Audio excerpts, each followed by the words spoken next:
Once again, good evening, chat, good evening, world. Welcome to Mr.Jay's Emporium. Another night, another stream.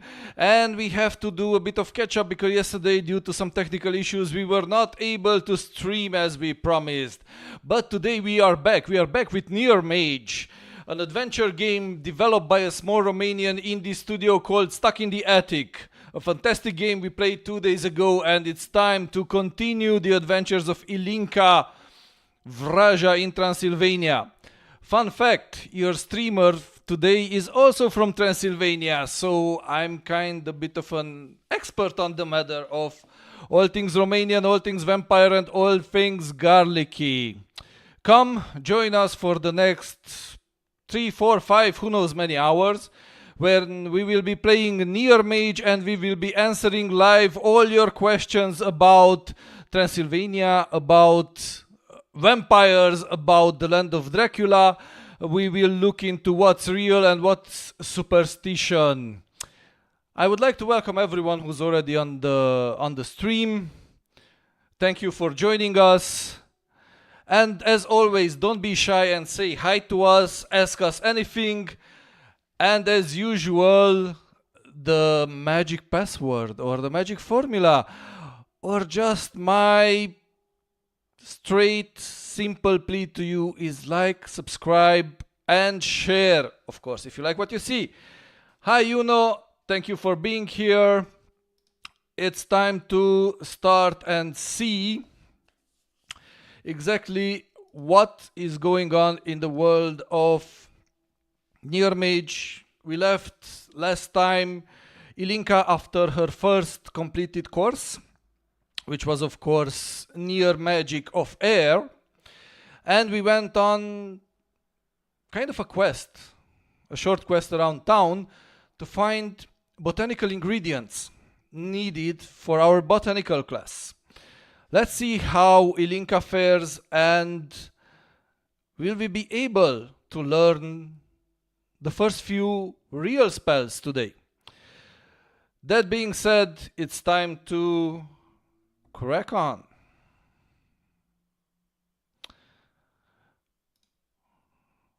And yes, you can see the game screen. Just 1 second. Yes, it's better, isn't it? Also, you might have noticed some changes in today's design. With some contributions from the elves and the fairies of the future, we have updated the look of the Emporium. It's much more neon sign style than it was before. And from now on, you can see me in a bit of a different position, so basically you don't miss anything that's happening in the corners of the screen. Under my portrait, you will be also able to see the latest and greatest who joined the channel, who follow us, who support us, who cheer on us, and basically a lot more fun surprises are in store when different events on the channel are triggered. But enough with my rambling. Let's start playing, because that's why we are here, to see Ilinka's adventures in Transylvania and to answer any and all crazy questions about the land of the vampires. Thank you, Yuno. I'm glad you like the new interface. So, as said before, we are on our quest to find various botanical ingredients, various plants. And we have already found hemlock, monk's hood, opium poppy, and now we have to collect some deadly nightshade. But before we can do that, we need to gather some ingredients for an offering to be able to obtain the deadly nightshade. And we need to find brandy, bread, and salt. So I would say we start today's journey in the B&B. And let's talk to Alex. Maybe she can help us with some of the ingredients.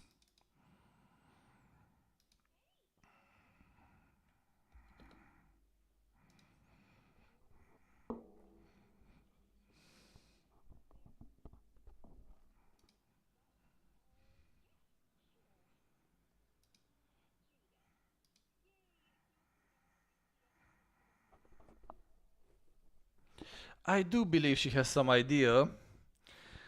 But yeah, weird request asking for salt.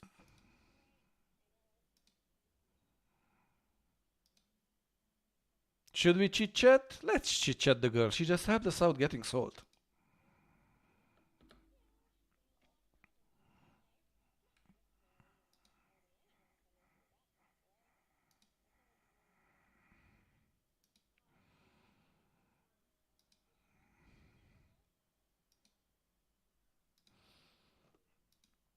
That was a bit depressing, but let's crack on.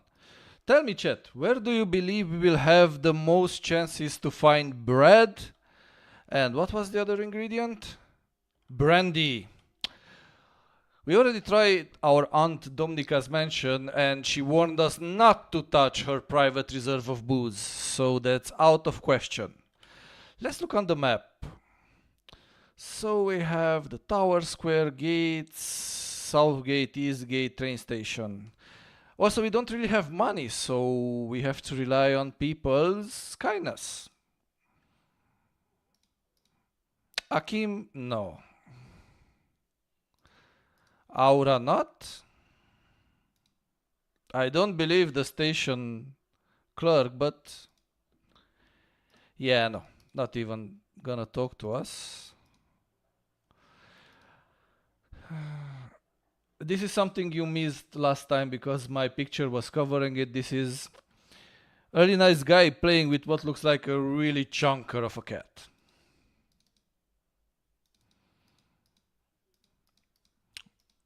We have a strange flower, but that will not help us. Let's see, where else could we get some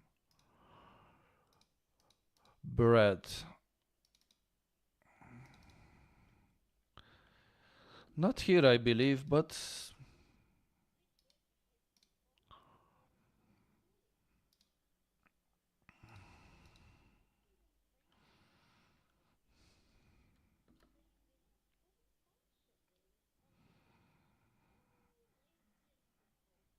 funny fact for those who didn't watch our previous stream, we have here a cat who actually barks.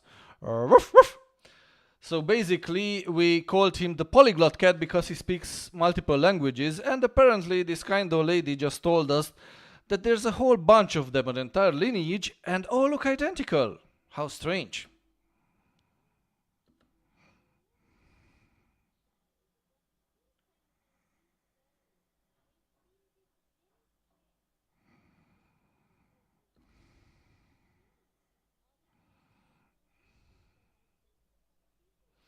So basically, because she has seen it for a very long time, she drew the conclusion that it's a lineage, it's several descending cats from the original. But who knows, it's a magical land and it might be the very same cat. Also, fun fact if you didn't know before, uh, Romanian folklore does not really include vampires. It didn't before Bram Stoker's novel became so popular and it got turned into Hollywood movies. Instead, we have something that is just called strigoi. Radu asked me if I did just bark. No, I didn't. It was the cat. I swear to you, it was the cat. It wasn't me.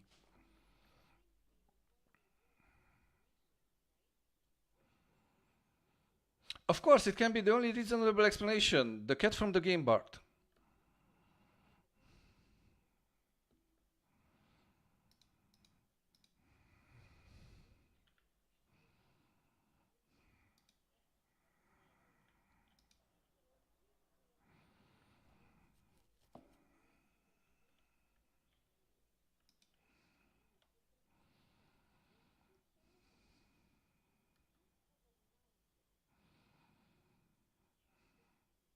Just her and her dog.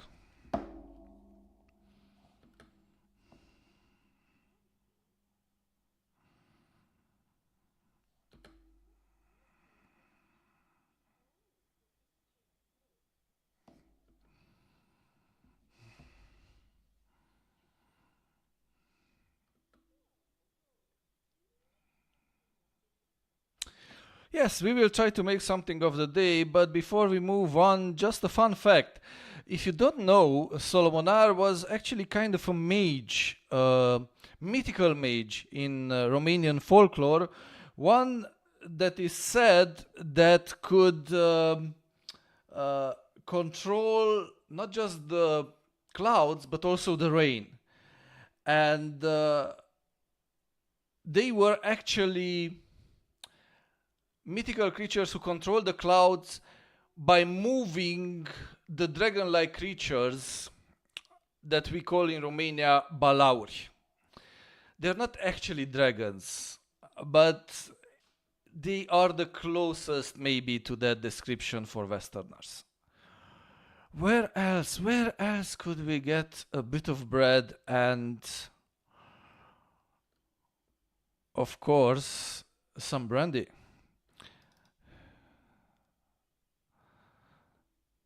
Yon. Mr. Yon seems to have a lot of bread. Let's see if he's willing to spare some for us.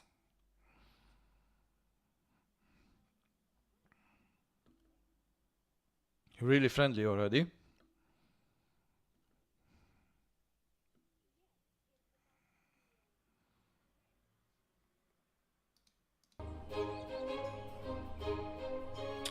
Bread. What? Oh, the loaves. You want one? No, I'm just, where did you buy them? A few streets away, but really, if you want one, I can give you one. I don't even know why I bought 3 of them. I get confused. What? What? It looks like the center theme of this conversation is what? Oh, geez. Right, well, I'll pay for it. No, miss. Just take one. It's a gift. Also, fun fact in case you didn't know, Romanians are really friendly. And That's especially very, very nice of you. in the countryside, you have a huge chance to meet lovely, lovely people, very nice people who, if you behave nicely and politely, will most likely invite you to share their supper with you. I appreciate it. What? Please, enjoy. What? So we have also the bread. Now we still have to find some brandy. We have been at the Northwest Wall, we have been at the South Gate, we have been the East Gate, the train station. So I'd say most probably we will find the brandy in Rakas. In case you don't know and you didn't join last time, Rakas is the mythological, magical world that you can find and enter through Sighișoara, where our story is taking place, right in the heart of Transylvania.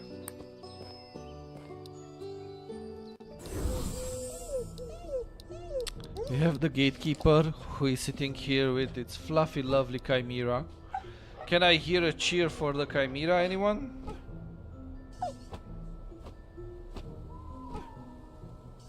Come on. Let's see. If you comment applause on the chat, I promise magically we will get an applause for the chimera. Do you want to try it? Not yippee. Not yippee. Let's try applause. Write in the chat applause and see what happens.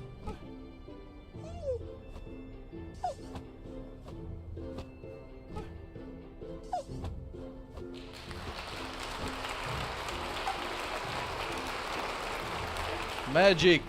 There was your applause, folks. And we have several more surprises. So stick with us because who knows where we'll end up. Are you a vampire that's filed her teeth down? Why would we be a vampire who filed their teeth down? I don't get it. Do we want to blend in? Do we want to hide the fact that we are vampires? We are undercover vampires or under vampires? What it is and what it do. I don't know what adventures await us, Radu. Dreadful for sure. I expect this tale to take a turn for the bitter at any time, but we'll see. If we know something about Romanian mythology and folklore, that there are rarely happy endings. Maybe we will have some luck with the booze in the damp Battle Inn. Tell Hairlamb your drinks are on me, beautiful. Already a good beginning. We found Garvan, who just declared that he will pay for our drinks. I like that. I already like this guy. Radu made a terrible pun. Vampires suck. Indeed they do.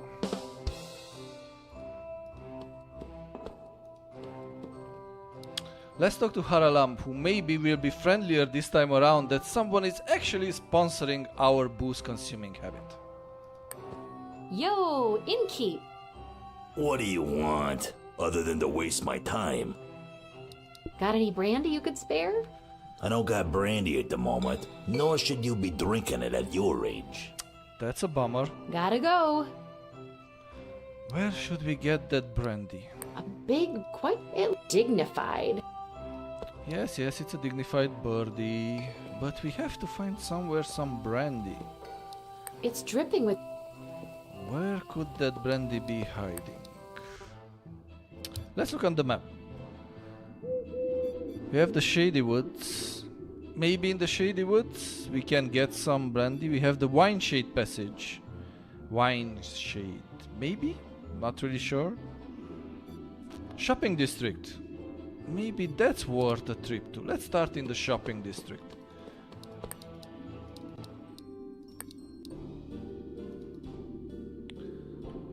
Okay.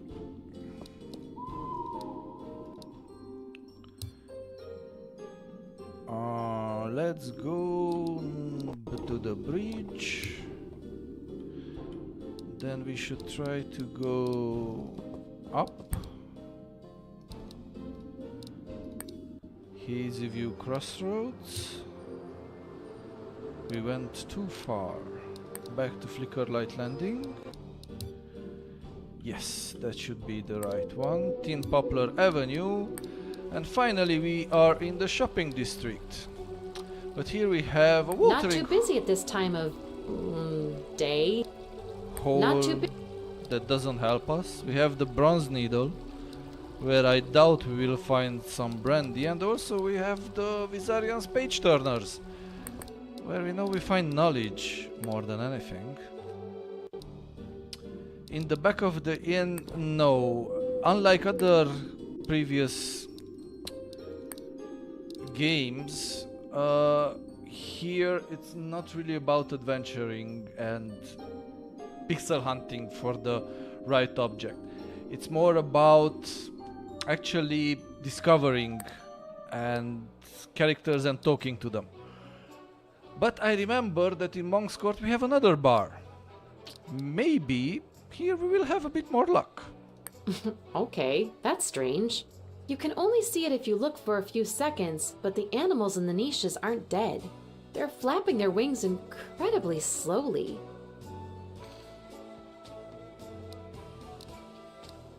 Please leave me to my drink. This one isn't dead either. None of them are.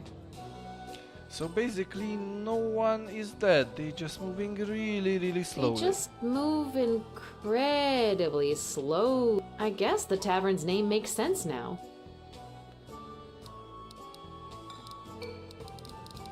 Lots and lots of poisons to choose from, if you're the drinking type. We drinking types, never. Not the case for me, thankfully. Hey, you're kinda pretty looking. For a human, at least. Says the guy who's wearing some kind of a weird leather costume with holes for his eyes, mouth, and ears. Okay. But who am I to judge? Hey, Hey yourself. Tell me, Barwench, do you have any... What is that on your head? Are they two small arms? Forget about the brandy, I wanna know the story of those arms. nice arms you got up there. Why, thank you, dear. Don't mean to offend, but do they, do anything? Let me put it this way. I get more shot glasses cleaned faster than your average bartender. Nifty. These flying creatures in the niches, are they like alive? Sort of. You might say they're in a state of suspended animation. I like the pun. Suspended animation. You don't know about Faithor, do you? You're right, I don't. Well, he used to be, actually, a necromancer. They say he gave up on bothering the dead a long time ago. Okay. He walks through the woods and finds birds and bats that are close to drawing their last breath. And he prolongs that moment. That's what you're seeing in the niches. We could say that it's a niche job. It doesn't feel right to prolong these creatures' agony like that. Agony? Nah. Theodor says they feel nothing anymore. No pain, nothing firing in the brain or the nerves. Just oblivion.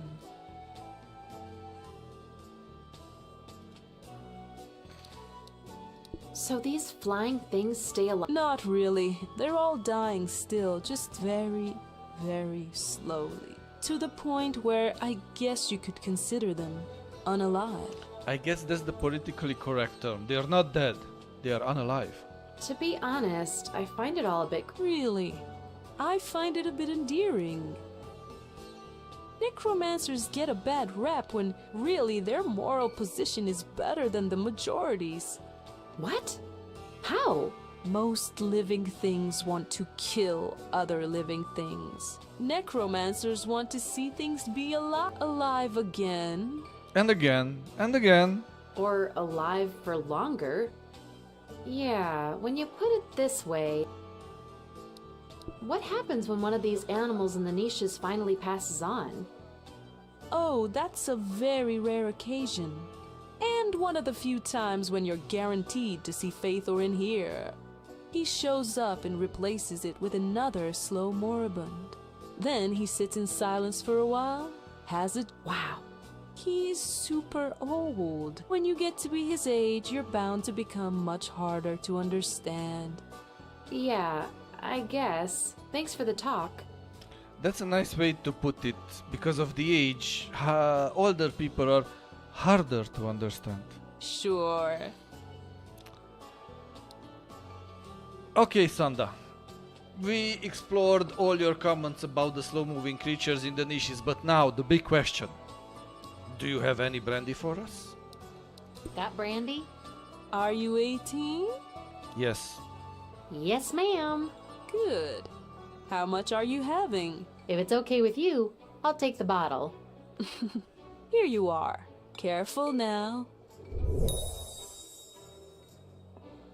For some reason I hate this voice. Which voice? Sanda's voice or my voice? Because there's equal chance for both. So, we got all the ingredients we need for our quest. We have the brandy, we have the bread and the salt. So now, we go to the Nightshade clearing. Which is... yeah, I have a pretty good idea where we're going.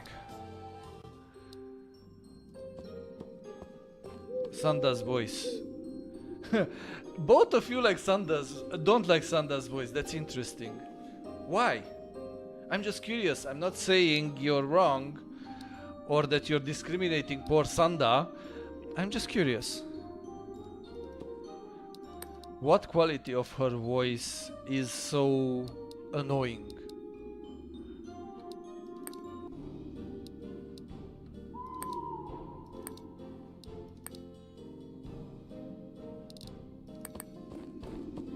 Feels slimy, okay.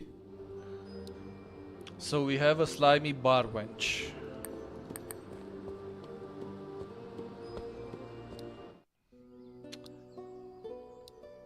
Oh, look at that. Now that we have all ingredients, we have a finger pointing right to the nightshade clearing. Ooh. The foliage is really thick and lush in this part of the woods.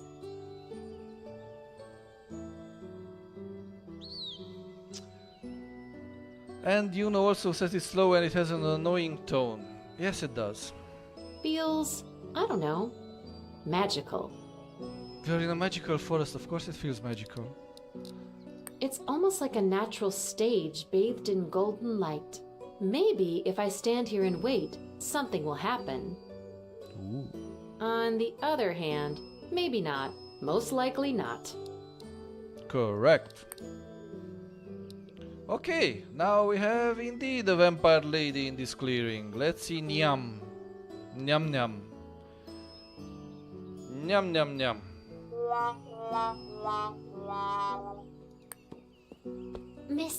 Miss.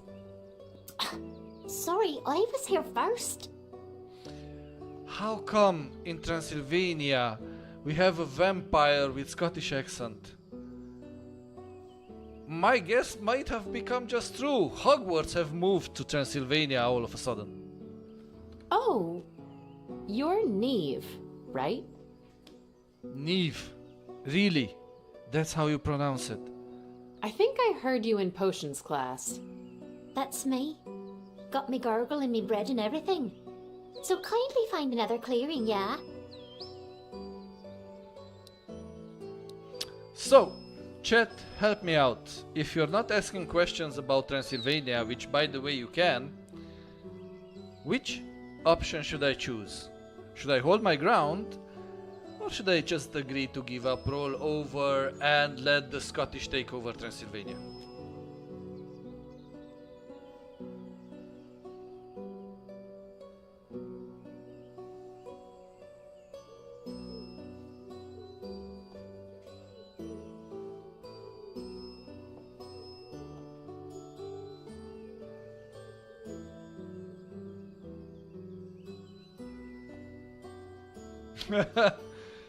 In Yuno we managed to raise the patriotic spirit and she says that Transylvania is ours. Ours who?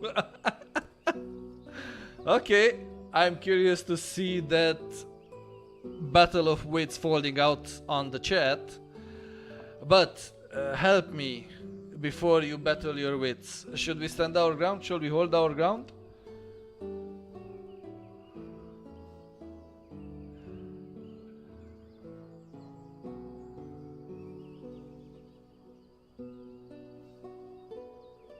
Just ours. I guess I'll just hold my ground. We'll see.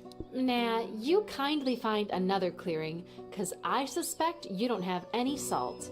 Well, salt and vampires, we don't go great together. Fun fact, there is actually mythological folkloric element to this fact that vampires and salt don't go together, which is actually originated in the lore and folklore surrounding Strigoi. It was said that if you want to run away from a Strigoi, you should throw salt on the ground, because he cannot continue pursuing you, unless he counted each and every bit of salt. That's why it is said that, and of course this was then adapted to vampires, and that's why it is said that vampires and salt don't go really well together. Very inconsiderate of the potion master, what can I say? Now off you go. Or else what, mate? Ooh, we have some fighting words in the air.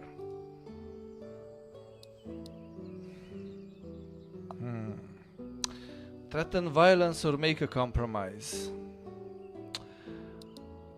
I'm leaning towards making a compromise. Maybe we can both win here. Because it's not a competition, actually. We don't want to be the teacher's pets, do we?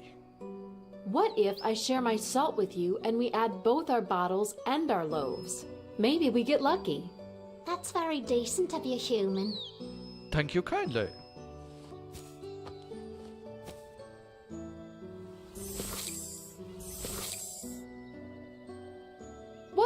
Bonus Nightshade. Can I? Of course, go ahead. You're all right.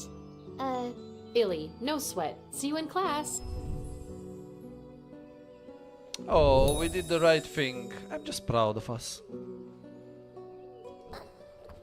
And I would say with that, we have every plant we were looking for. Let's go back to Opium Puppy Enhanced Hey, to Mitskin. class and see what the teacher wants from us next. Looks like I'm summoned to the potions hall. Man, I love Mitskins. I know I said that a lot of times last time, but I feel like these buggers, these cute little flying buggers are the best so far. I even like them more than the Chimera. But again, I feel like the developers are just holding our hands once again too much. It was pretty clear for me that we gathered all the ingredients. We have to go back to the potions class. But just to make sure that they hammered home where we need to go, they just sent a Mitskin to tell us exactly what we need to do. It's way too easy. That's why I said also last time that there is no challenge to the game. Feels magical. I like the atmosphere very much, but I would like a bit more challenge. We'll see if I will get my wish, maybe a bit later on.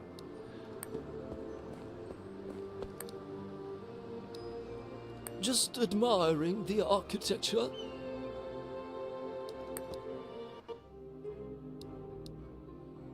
Anyone new here we can chat to? Maybe Tensa? Hey there, girl. Let's go back to class. I chose to play this over Doom because a couple of people expressed their interest in the game and the fact that they liked it very much. I'm complaining about the lack of challenge compared not to Doom but to Stuck in the Attic's previous game. More specifically Gibbous, a Cthulhu adventure. And for Doom I'm preparing something very special because 3 special days are coming up. Tomorrow we will stream, I don't know what yet, maybe Doom, maybe Near Mage, because I want to finish these 2 titles and they are the shortest. But also tomorrow we will have another premiere. We will comment and do a watch-along session for the Summer Game Fest. I was thinking about doing this today, recording this kind of a commentary material also for Days of Play that took place last night. Of course it was PlayStation's event, but except 2 or 3 games I felt nothing really there was worth my attention. I appreciate the variety they have shown, but they are just not my cup of tea, most of the games they have shown. There were a couple of gems, but I feel like it's not worth doing a dedicated material to it. On the other hand, I have high hopes for Summer Game Fest, and maybe it could be an interesting opportunity for people to tune in, share their insights, share their questions, and discuss together what will be shown. We will be doing the same thing Sunday night for Microsoft's event, and for that I have a much better feeling because lately Microsoft events were much better than Sony's events, much more game heavy and shown us better games. So Friday and Sunday we will be doing these watch along commenting things, and in the middle Saturday we are trying something different, something that will be daunting for me especially. I will be doing a streamathon of Doom of at least 8 hours, 10 hours, but the real goal will be to gather at least 100 follows and subscriptions on YouTube combined. So basically the challenge will be that I cannot really leave the stream until we get close to that number. of course, I'm not crazy if after 10 hours no one new has joined or we are nowhere near that goal. I will call it quits and try again at another day. But I'm really hoping that this concerted effort might help us get discovered a bit more on Twitch especially. I want to do something that stands out and it's a bit more crazy. No, I'm not shaving my head. I'm sorry, I'm not gonna go into those kind of challenges. I'm not that desperate. Also, Sherban, welcome to the chat, welcome to the stream. Again, rambled enough. Let's crack on and see what awaits us in Potions class, Potions Hall. Well. Ili Raja, looks like you have everything you need. But of course. Congratulations on completing your assignment. Thanks. So, can I fly now?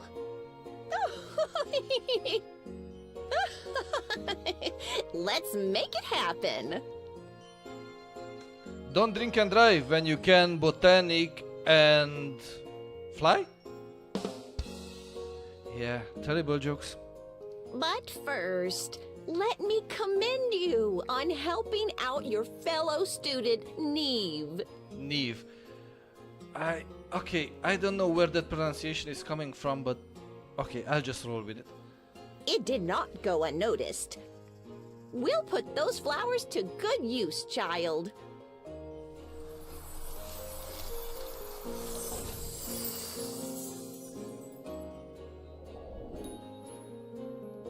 Whoa, I'm flying! I would say I'm more like levitating.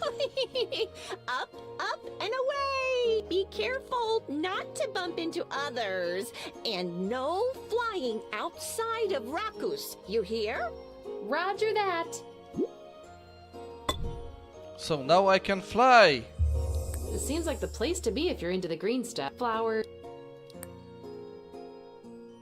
Yeehaw! Fast travel enabled. Press M to open your map.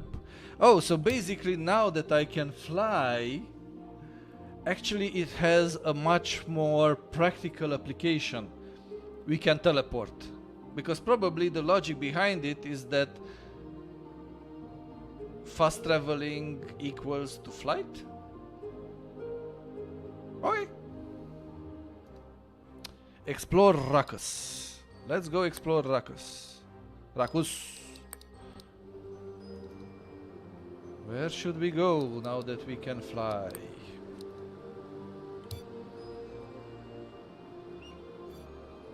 Tell me, chat, where should I go?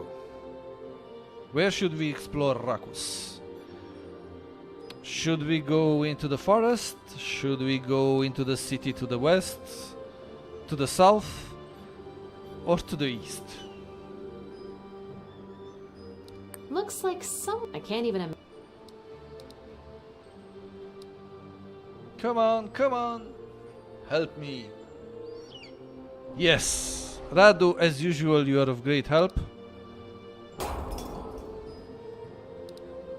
Okay, I'll just go into the city and see where we got, what we got. Who we talk to? Gold Leaf Society? Ooh, that's new. Haven't been here before. Hello? I don't know if you noticed, this is the third bar we found. It tells something about Romania and Transylvania especially. I'm talking of course about the love of brandy. There's no one here. Weird.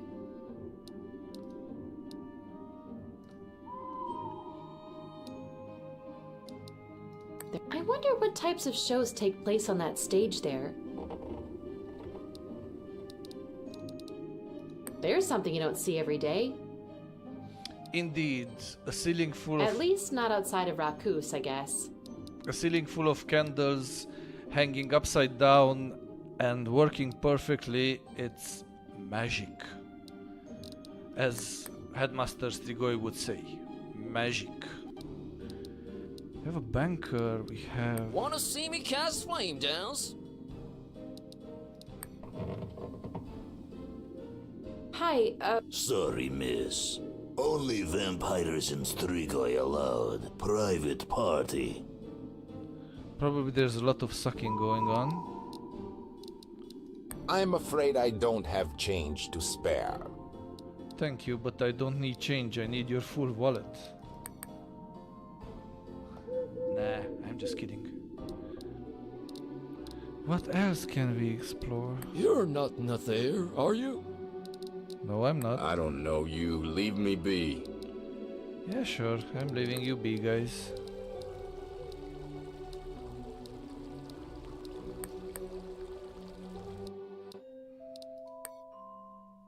that's it for now. Be well. So nothing new. We're really hungry. Nothing new with Visarion.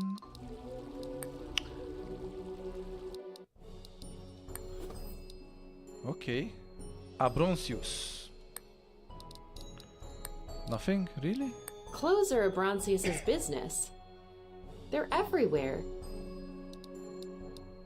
Making things happen the old school way. Pretty respectable. I don't know who that is, but she's pretty. Maybe Mrs. Abronsius? Quite the fancy desk over here. It's also got fabric storage, mannequins, and an extra sewing machine. One-stop shop. Indeed, one-stop shop for all your fashion needs. And as you can see here, the fashion is really up to date. Having a hat that is most commonly seen in the portraits of Vlad the Impaler, who is said to have inspired the character of Dracula. But Abronsius is not talking to us. Maybe the explorer? Apparently there's a passage to somewhere beyond these trees, but I'll be damned if I can find it.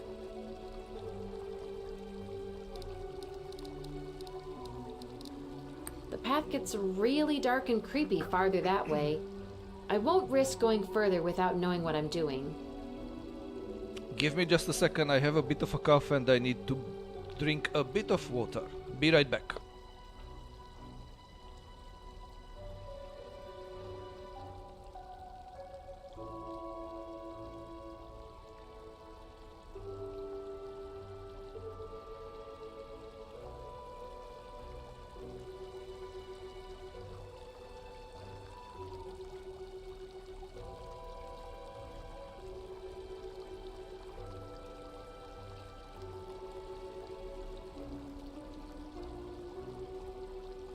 As promised, the break was short, we are back and we are trying to find out what should we exactly find in Rakus.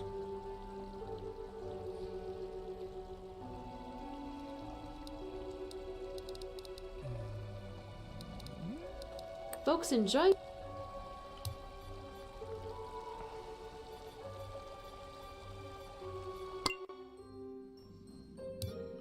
Now that I can fast travel, actually this task might be less daunting than expected. The rooftops of the town look like the carapace of some kind of mythical stretching. Beautiful flowers all over in this part of rock. I wonder how they stay alive. It never seems to rain here. It's magic. Okay, we've been here. Let's go to Ratworm Turn. Maybe? If you don't mind, I am trying to focus. Hey, you're in my bubble. Fort. I'd rather drink somewhere else, thank you very much. Buy me a drink. No, Frost, sorry. Rows and rows of the dead. That's the cemetery right past the gate. Can we check out the cemetery? Did you happen to see Jake Byrne recently? That's still a reference I'm not getting. Jake Byrne. I promised you would be able to ask me anything and it would kill me if I don't know the answer. I don't know. Apparently he is an American former professional football tight end. Doesn't really tell me very much. Ooh, we reached the cemetery gates and we got a Steve achievement for that. Nice. Please, I'm grieving. I'm sorry. Not that many graves in that direction, surprisingly. This is a pretty tiny cemetery. This hunky tree grew right out of the grave. Poetic, really. Headstones of various shapes and sizes stretching out in that direction. Still, not a big graveyard. You can easily walk across all of it. This one looks fresh. Ooh, a fresh grave. That sounded wrong. Exactly. It looks like someone's been resting on it a lot in recent days. Probably a relative. I feel like here they missed a big opportunity, like making funny inscriptions on the grave. In Romania, we have the only funny grave in whole of Europe and maybe the whole of the world, where instead of very grim and solemn mortuary texts, the headstones are adorned with funny rhymes and funny short or a bit longer poems that depict in an ironic or hilarious way the most important characteristics of the life of the deceased. It's called the funny cemetery, the happy cemetery of Săpânța, if I'm correct. I think I remember correctly, and it's Săpânța. Okay, we explored this as well. Maybe we have to go here? Bridge of Lies? That's the Bridge of Lies there. I just need to take this exit right next to me to reach it. I'm not changing my religion if that's what this is. A constant state of not quite day, not quite night. It's called Twilight. Good for both daywalkers and the children of the night.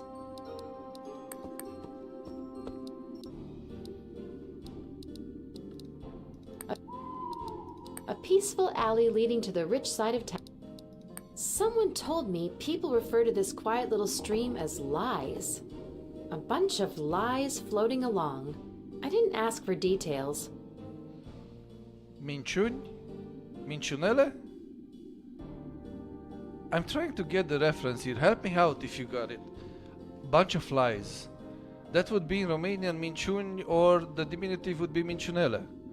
I know minciunele, but I know it as a pastry and something else, not related to a stream. Racus is weird.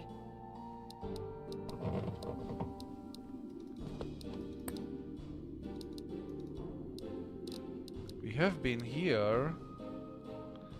Nests. That's so cool. Oh, so these are actually nests above the bar. Fifth bar. It's a place where flying creatures live. I don't even see a ladder. Duh, they're flying. That's cool. I like that detail. Have you been around Stima? You smell weird. Of course I smell weird. I smell weird for every one of you guys. Nope. Come on. Guy pouring. Nope. They look like... Nope. I hate it. Okay. Basically, that's my only major concern with the game. Hotspots are often not where they appear to be when I reveal hotspots. So basically right now, as you see, I'm trying to find the hotspot for the guy pouring over the map, which should be here. But if I don't reveal the hotspots anymore, the only one that I find here takes me to High Watch Avenue. So it's a bit of a gamble.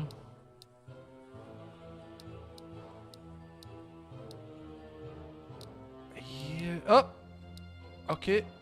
Now, so basically, as you can see, I have to be with the mouse cursor at his soles for the hotspot to appear way above his head.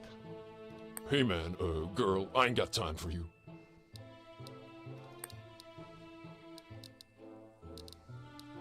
The flora is something else here in Raku. This tree is absolutely colossal. I can't even see its top from here. It looks nice. Such a distinguished-looking avenue. Yes, indeed. Bones are scattered all across There's a carnivore living in there for sure. We know that, we've been there last time, but really...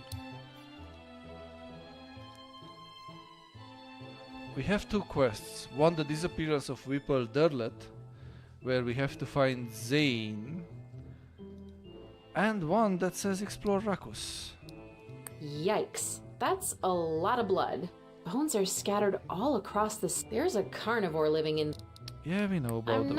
They look... I've seen them here and there across Rakus. The plants, we know. Let's go to the split.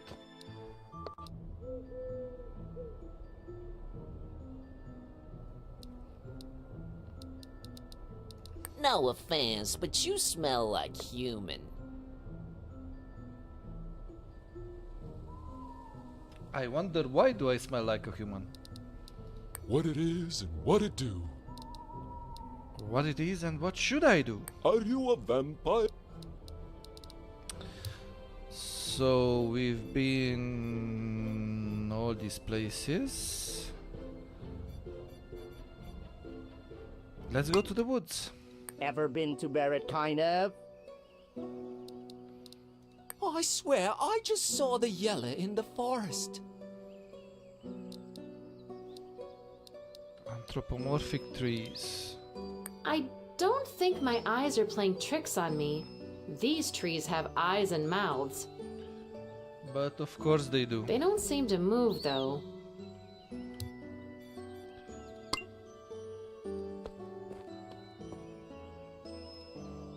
I'm so tempted, but the heck's... Okay. Nothing here either. Here... This flower, I don't think it gets enough water. Here we only have the withered flower. Again, nothing new, nothing different from last time when we were there. Someone dropped messy stew. Again, we don't... If it's a dig site, it's weirdly warm. Who knows what's down there? We don't pick up the cloth, nothing new so far. Dodgy Hiker was here last time as well. Can I interest you in some dubiously sourced silverware? With peddling stolen silver. It's the spot I picked the deadly nightshade from. Exactly. There's nothing here now, but I can still kind of smell it in the air. Such a particular odor. So we've been to all the places in Rakus. Let's try to go home for a bit and maybe we can find some info on the old great-grandfather Whipple. Maybe. And we just popped in. Dominika's library. Nothing here. What's shaking on? My arthritic bones, dear. That was a joke akin to the bad ones I'm usually making. Ouch. Nice. So no new info from Great Auntie. Nothing in the library.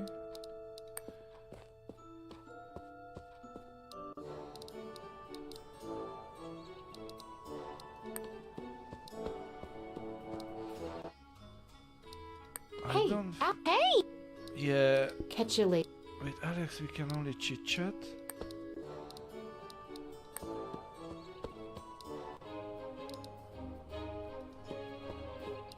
Gate's been left. I wonder what that means. That it's open, that's what it means. Southgate.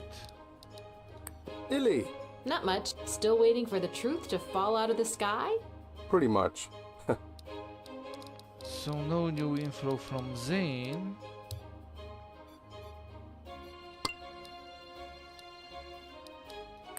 Go, child. I should be going. Go, go.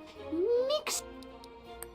It's a tomcat, but almost sounds like a dog when it vocalizes. Hey, kitty. Still a polyglot, good to know. Did you just bark at me? But of course. Two good friends, we already know they are part of the decorum. No one new here. Maybe in the tower square? Hello. Oh. Akim is not giving us any new info. Also, big shout out to Akim. Sorry, Mass. Okay, thanks. The Museum of Vlad Dracula is still closed.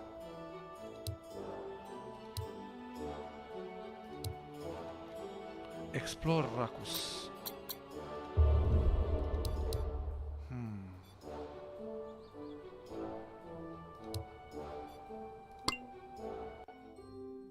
Let's go back to Monka's Court.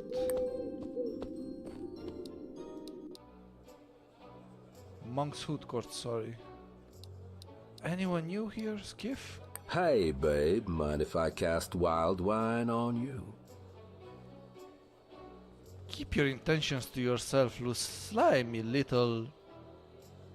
whatever you are. Let's talk to your favorite innkeep, Sanda. Hey. Hey, you're... See ya. Nothing new there because we already asked about the slow-moving creatures. Isn't that cute? They have special higher ledges for the tiny flyers. That indeed is cute. So considerate. The whole game is very considerate.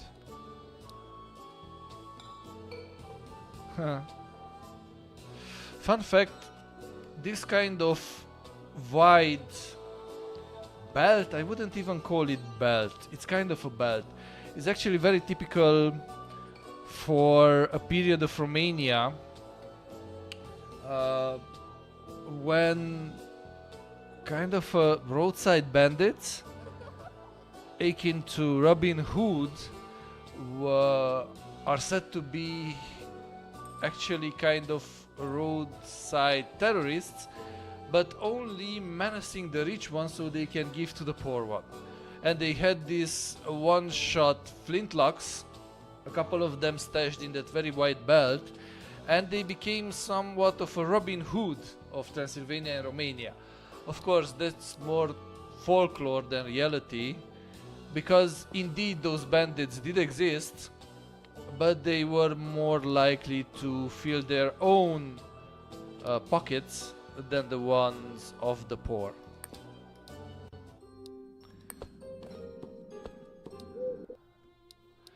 Najil, do you have something for me? No, Najil is not talking either. I guess I've been in each and every corner of Rakus now.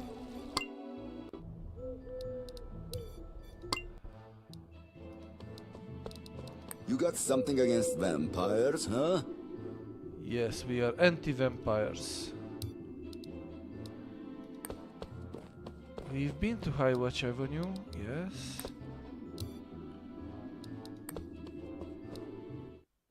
We haven't talked to Gavril. Let's see what the alchemist is up to. Damn chat is no longer appearing on screen. What do you mean, Radu? I can see it on YouTube. Or do you mean the game screen? The live stream screen?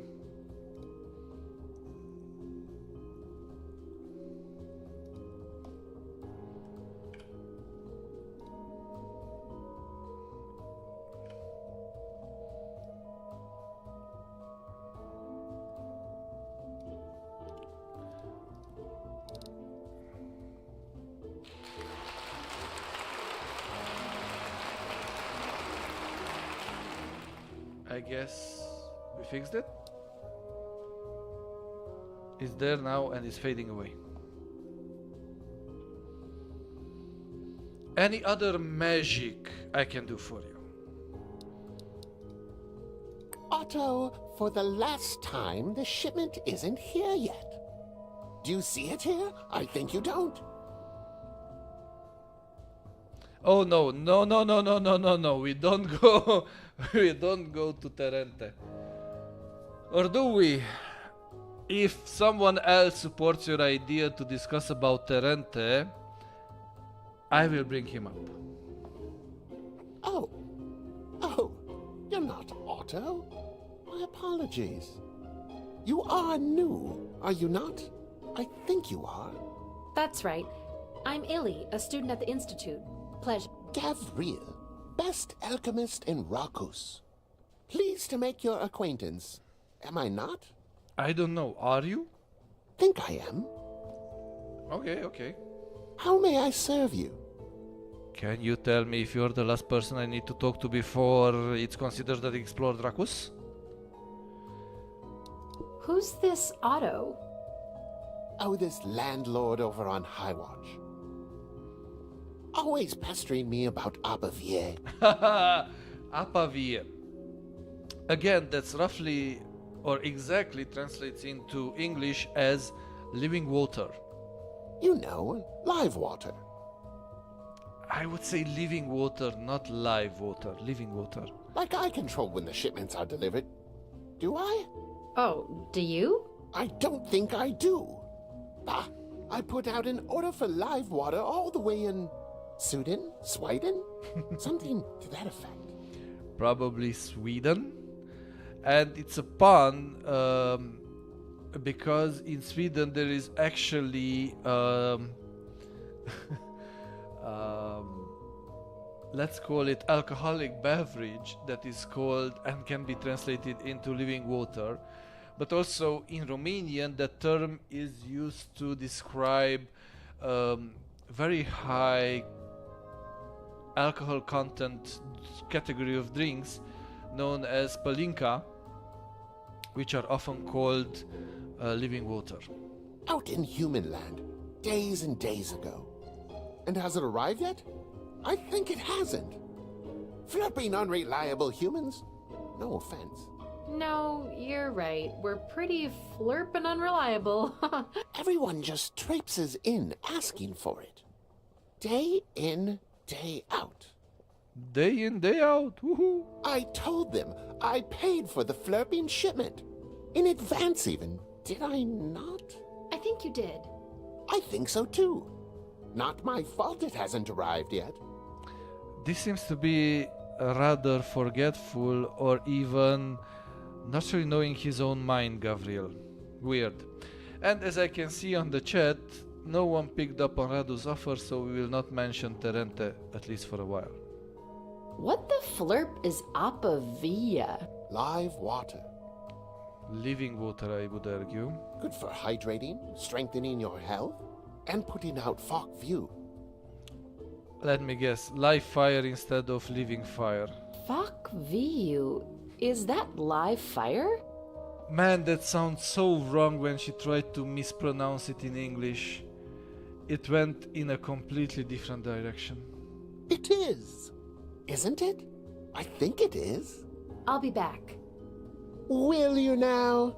I think you will. Fuck view. Let's not try to mispronounce it in English because we go somewhere completely different. And now we finally have a clearer goal.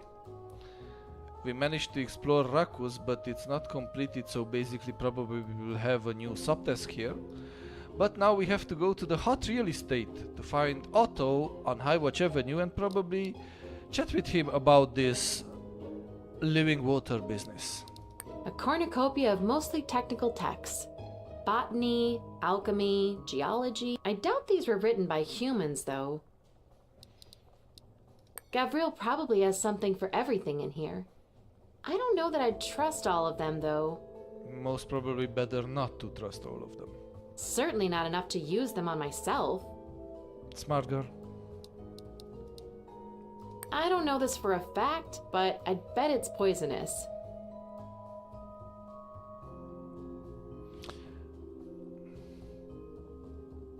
Also, it's funny.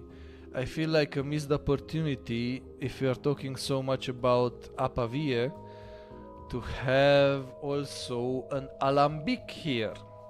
Like, probably half the stuff in here. Do I want to know what he uses those for? I really think I don't. Now that's a mixing cauldron. Even as the liquid inside seems still, I can hear faint bubbling. This thing has an unreal aura about it. It's really neat. And a bit scary. There are fine traces of dust and residue of all colors smeared on them. No doubt stuff to mix potions with. Great! Now we have a clear direction. Let's go to Highwatch Avenue and find this Otto. He looks friendly from the beginning. Like kind of a cowboy? I know it's none of my business, but you look a bit distressed, sir. Is everything okay? What? Oh, near mage. The goody two-shoes variety. Guilty as charged. No, everything is not okay, and no one needs your poorly handled flirting magic around here. Jeez, I was just trying to be nice. I'm Illy, by the way. No, you're right. I'm being an ass, apologies. At least you admitted to it. Otto Coldwin, owner of this building, or at least I thought I was. I'm having one of those days, you know. Stuck outside, can't even go inside my own property. Happened to me once. It was pretty damn expensive to find and have the services of a locksmith. Why not? An infestation, that's why. Ooh, now we're getting somewhere. Like bugs? Maybe somewhere interesting. No, not bugs. If only it were... Listen, am I keeping you from anything? No, not really. Sorry, I'm just curious. What is it that infested your house? Fuck view. Fuck view. At least this time the pronunciation is closer to the Romanian one and doesn't go in the direction Ili went with it. For those who speak both Romanian and English, it's a bit strange to hear Ili say fuck view. Oh, you're that Otto! Oh! What? Do I know you? Not me, but you do know the alchemist. And Ili's kind of a gossip. Gavriel, did he say anything about my shipment of live water? I'm afraid it hasn't arrived yet. Damn it, what the hell could be taking so flipping long? I'm practically homeless here. My own property, my secret right, and I'm forced out of it by squatting flames. Bummer. Wait, you have Fok View in your attic? So it's not just me, you heard it again how Ili actually pronounces that couple of words. What, am I stuttering here? That's what I said. A whole goddamn family of them squatting in my attic. They just won't leave, the incandescent little bastards. Do you know what private property is, near mage? I think I do. Sacred, that's what. I see. Can't you, like, move them? Or, you know... Put them out? You think I haven't thought of that? You can't just use regular flirping water. You need Apavie. Live water, huh? Top marks for you, near mage. Is there anything I can do to help?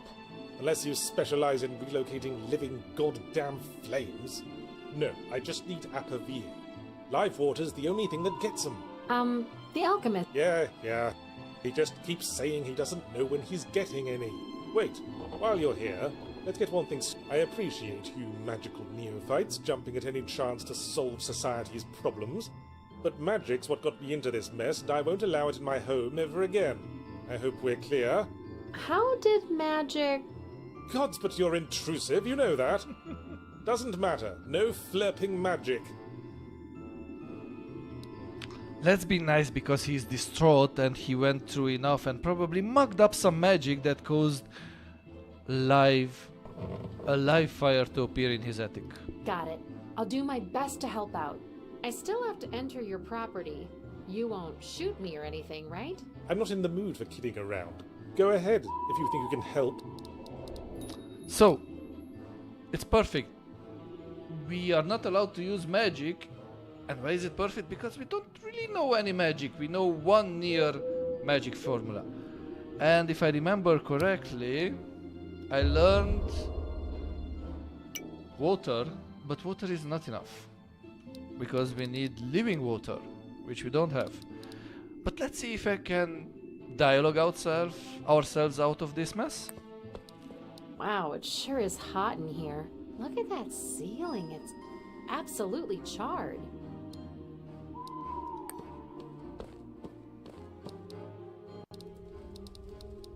Damn, the walls are really getting scorched. Scorched water, just exactly what I needed. It's all wood, so it's weird it hasn't all gone up in flames. Must be some kind of magical type of heat at work.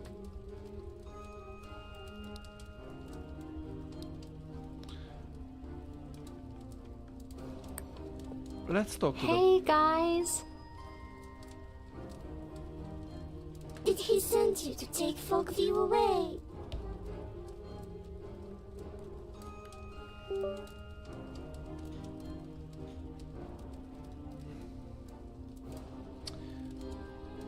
Let's be gentle with this little family here. I'm just here to talk, okay? I'm Illy. I study as a near mage at the Institute.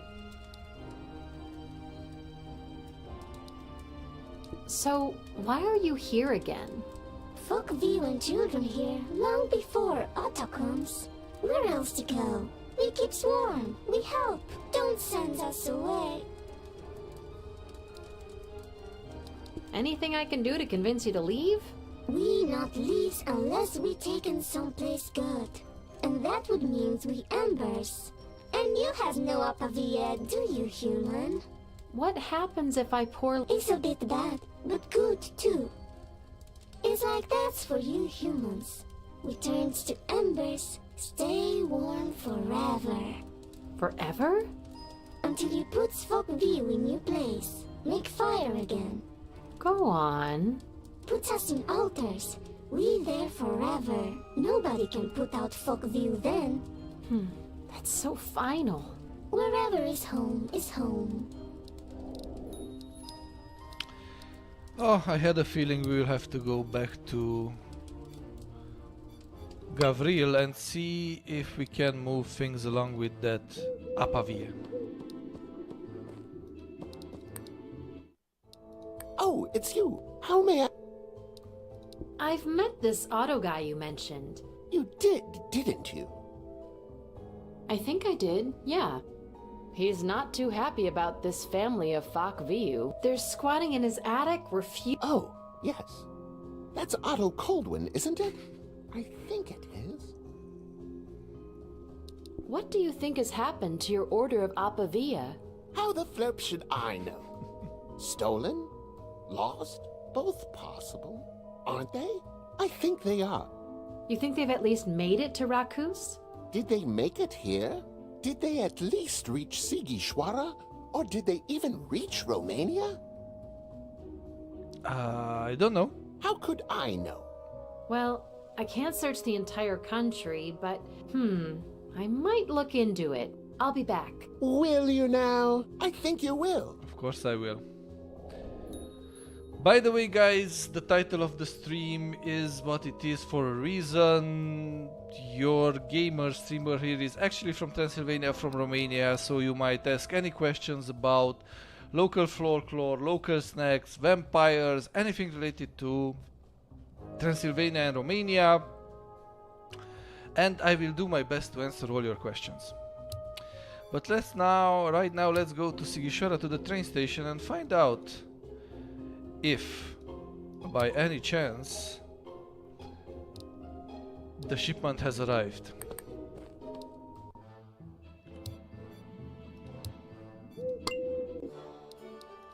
Help you, miss? There was this guy sitting on his luggage right near that corner. It was right here, if you remember him from the previous day we were streaming. Any idea where he went? Oh, he sat there for a long time, miss. Then he came over and asked about any cafes he could pass the time in. I suggested the Deer Head. They make a hell of a coffee there. And he was off. Did he say anything else? Well, I asked about his business. Station security, you see. Said he was a delivery man, and that's that. I feel like we are on the right trail. I feel like a real Sherlock Holmes. No, not really. I see. Thanks for your help. No problem. Move along, miss. Moving along to the main plaza. To our favorite B&B. Oh, hello again. I assume you didn't get there yet, did you? No, I never did. Those in the know are secretive, aren't they? I just need to deliver my cargo and go home. Surely you can empathize. Now it makes sense if he's a foreign coroner from Sweden, most probably that his name is Sixten Pengar. Not very Romanian. Oh, here we could play a mischief on him and tell him that Gabriel doesn't need a shipment. But I feel like that would be too cruel to Gabriel, and basically my default setting is Woody Goody Two Shoes, so let's help him out. I probably shouldn't be telling you this. The barrier on the western end of the town. Ooh, Radu, you don't like the effects. We'll see. I guess Yuno likes them, so it's a tie so far. Say, Z Dingir Ana Kampa when no one's around. Oh my god, you're a lifesaver. I won't forget this, miss. I need to go, right away. Could you please tell Alex I'll be back? Why don't you... never mind. Sure, I'll do it. You see, Radu, it's not just me, so it's 1-1 so far. If others from the chat feel differently, they can express it. And we'll see if the effects remain or go away.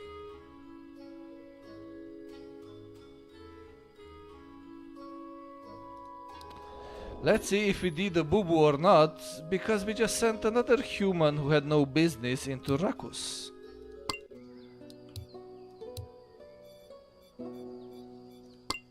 And we need to talk to Otto by some weird reason and not to Gabriel.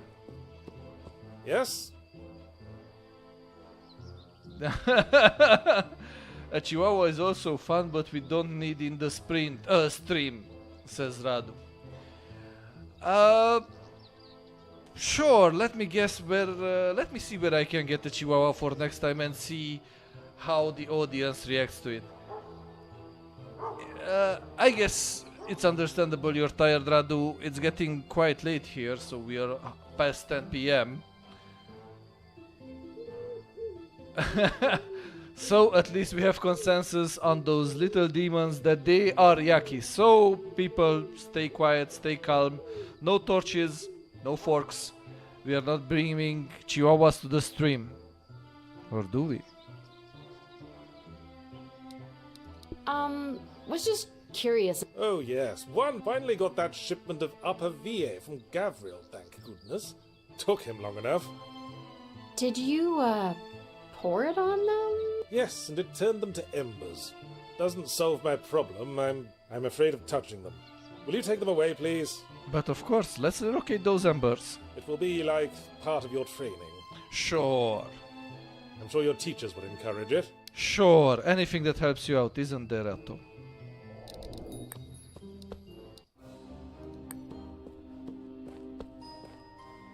They're still warm. You're coming with me, guys.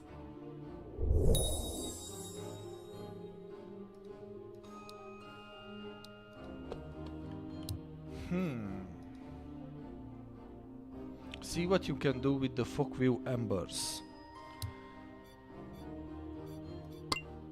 I remember a place. If it's a dig site, it's weirdly warm. Who knows what's down? No, not here.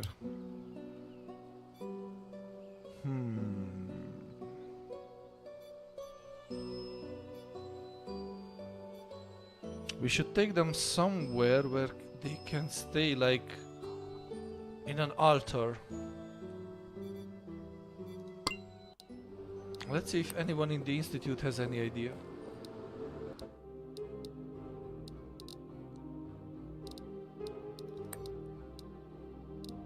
Just waiting for Professor Dawes. This is where I probably that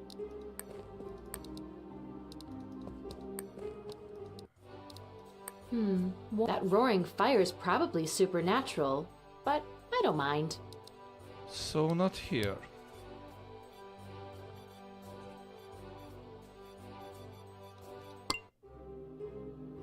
I don't think I can take them into Strigoi's office.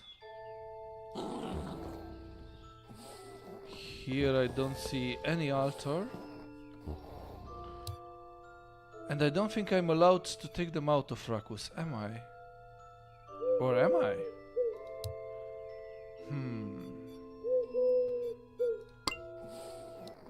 Lair of the Yele? An empty altar with dancing female figures on top. Okay. I feel like we're getting close to it. It's an empty altar. I think these are the... No? It says shape. You don't want to put the... An empty altar. I think... No. I was wrong. It's not there.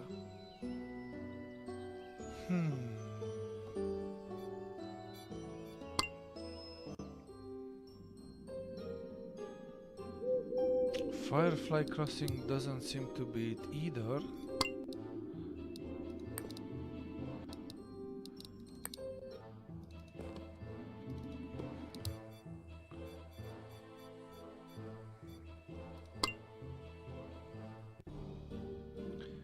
Flickering Landing. Closed up shop, bar. Autocorrect. See what you can do with Folkview Embers. Maybe we could ask our friendly neighborhood alchemist Gavril? If you have any idea, chat, please feel free to chime in. Oh, it's you. Come in. How may I... Haha, okay. Are you by chance interested in some Fok View Ember? I just got them from Otto Coldwin's place. They're still warm. I could trade those for some pretty coin. Could I not? Also, for new viewers who just joined in the stream, welcome. Feel free to ask anything about Transylvania, Romania and the customs here. And also, do not be shy and maybe just say hi in the chat. We are pretty friendly folk. We talk about anything and everything, but we also welcome lurkers. So if you don't feel particularly chatty tonight, no worries. You're still welcome. I think I could.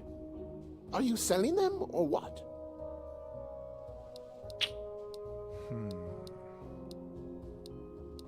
Let's decide to keep them. I feel like we could do better than just to sell them. You know what? Maybe it's best I keep them. Perhaps so. You see, the Fok View, they need a suitable resting place. You should find one for them, like an altar of sorts. Don't you think you should? I think you should. However, feel free to come back when you change your mind. I'll gladly buy them off of you. I'll keep that in mind, thanks. No flip. Multiple choices. Find a resting place for the embers or sell the embers. Maybe this time around we can put them in that altar, that yellow altar that we found in the forest. Let's give it another try. Yes, that was the missing step. I really hope that this is a good place for you to shine forever, little guys.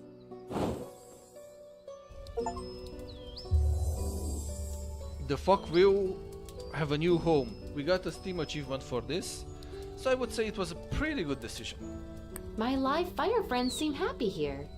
crackling, sizzling, and dancing forever and ever. I'm happy for them. Yes, I'm happy as well. Now, what else should I be doing?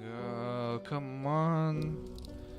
Again, back to exploring Rakus. Now I could really use a mid-skin. Great. We get a new class. Fingers crossed. Oh, hey, a midskin. A new class is available. Great. I'd better hurry. Let's go to take a class, and if you remember, for the very first magic formula, which consists of 3 near mage formulas, we already have the water. Next should be, if I remember correctly, rain. No, we have water. Next should be air. But let me just double check quickly. Yep, at a well. In the... Come on, no longer available? Once I checked out the book, I no longer available? So we could learn at least 2 spells that contain water. Wind. I say we take the next class, wind. It looks like useful in some combinations.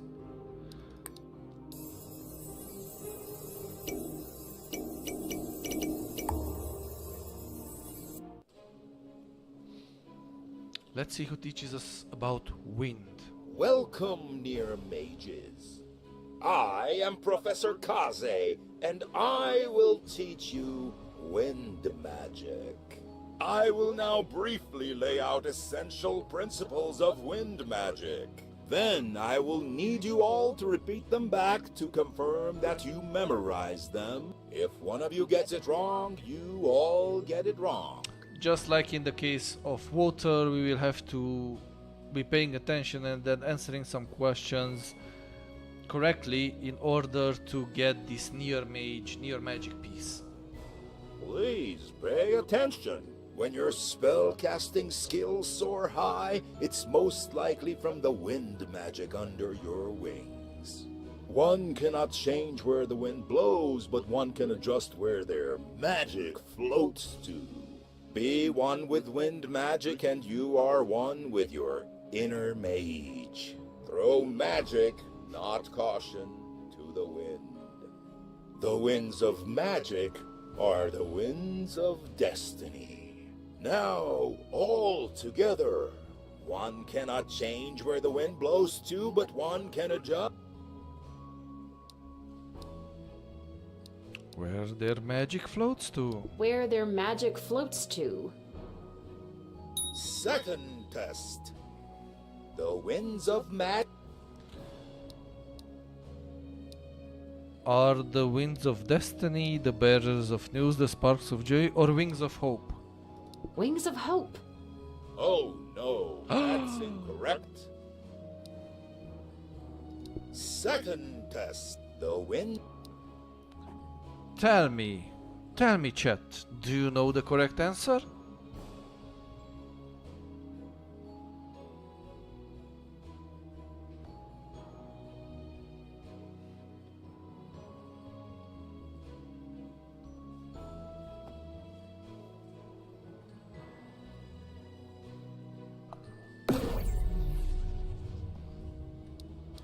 Oh, we have a new follower.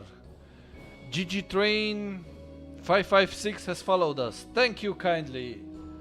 I'm always glad that people like what I'm doing here and following. And although the follows might be slow here, I hope we will be just as proficient as Winds of Destiny. Winds of Destiny. Third test. Come on, chat, come on, you can help me with this. Or should I believe that you are not interested in wind magic? Be one with magic and you are one with... Your greater self, outer shell, inner mage or darker image. Toss a lifeline to your streamer and tell me which do you believe is the correct answer.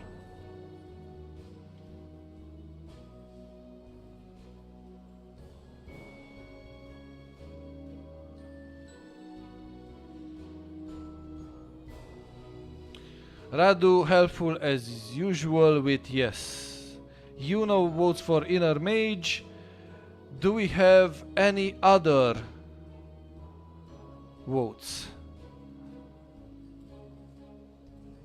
Going once. Going twice. Going 3 times with the delay. And of course the correct answer is inner mage. Inner mage? Despite Yuno feeling that greater self fits better. Correct. You have now learned the wind near spell. Wasn't that a breeze? Really, really bad puns. They remind me of mine. You are now 1 class away from crafting your first spell. Congratulations. Dismissed. We have been dismissed. Great, now we know 2 near magic formulas. The water and the wind. And yes, you were right the first time, Hey you there. know. Tudor. Or should I say Tudor? Hello. Illy, right? Yeah, invisible name tag, I guess.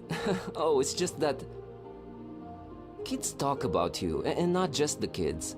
You're Domnika's blood, so there's a lot of eyes on you. Teachers too, obviously. Obviously?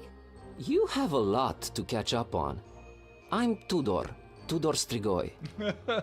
Tudor Strigoi. Let me guess, you are related to Headmaster Strigoi. Oh, any relation to Professor Strigoi? He's my dad.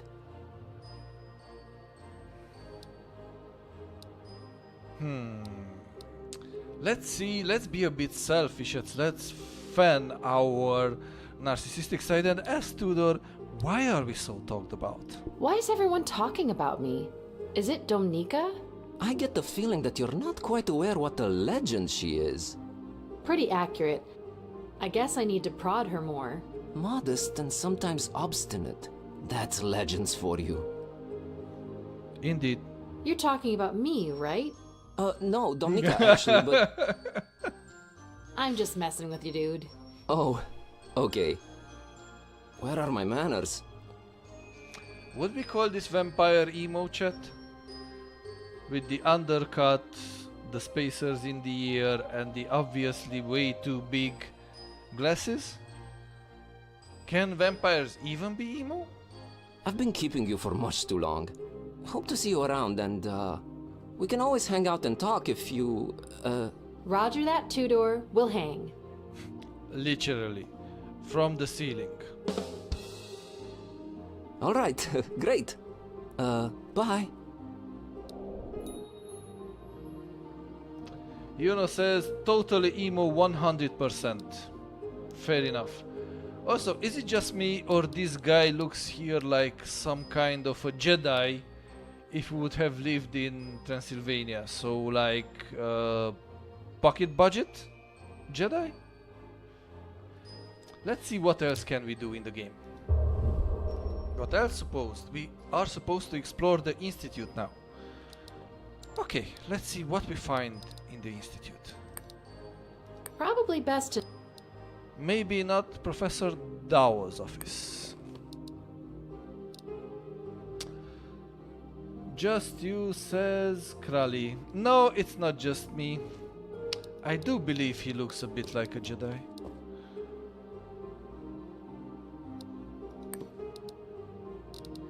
But instead of a lightsaber, he has a wand. Don't make me cast Fatal Blast on ya. Oh, the Mad Mage is back here. Man, never trying fire spells again.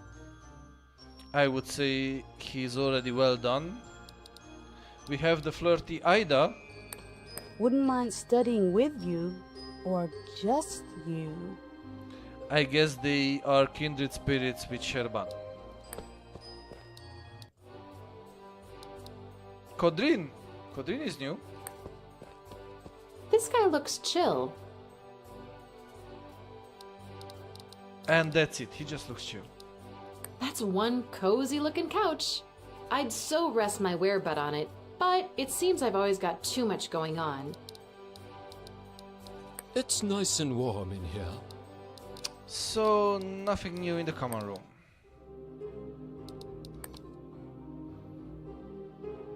My dorm room is a mess. Yeah, you know. In the know. Oh, we kept the Folkview Ember.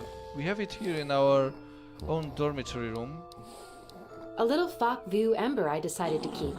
I know the tiny dudes are not inside it. It makes me feel good just looking at it. Now I believe that's something you would do, you know.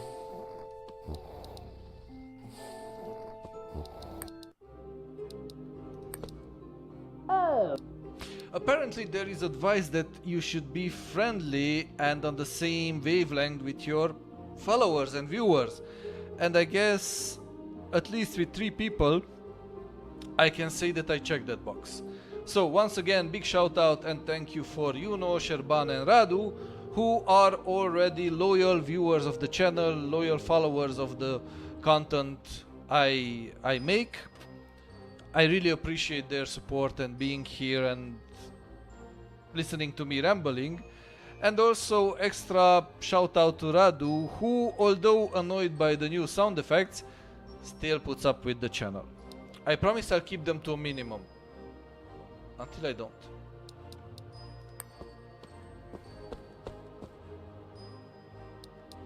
Looking good.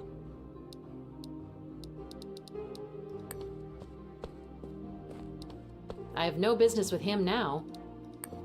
Maybe in the library? Ooh! This dude hasn't been here before, but apparently he has no hotspot, so I cannot talk to him.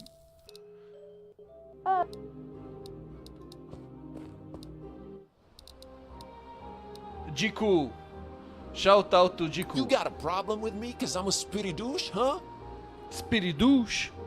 No, Radu, I will not forget about them because they are now mapped to a special controller I have here on my desk. But I promise I will not abuse them too much. There's a hollow right above its roots, but I'm... So, do we have someone new here? Someone we could talk to? Basically, I feel like when the game is asking us to explore, we have to find a character we haven't discussed with before. But here I see no one new.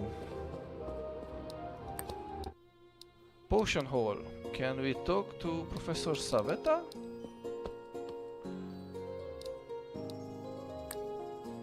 Again, where I have the hotspot here, when I highlight the hotspots, and where it is actually. No. Nothing to talk to. Oh.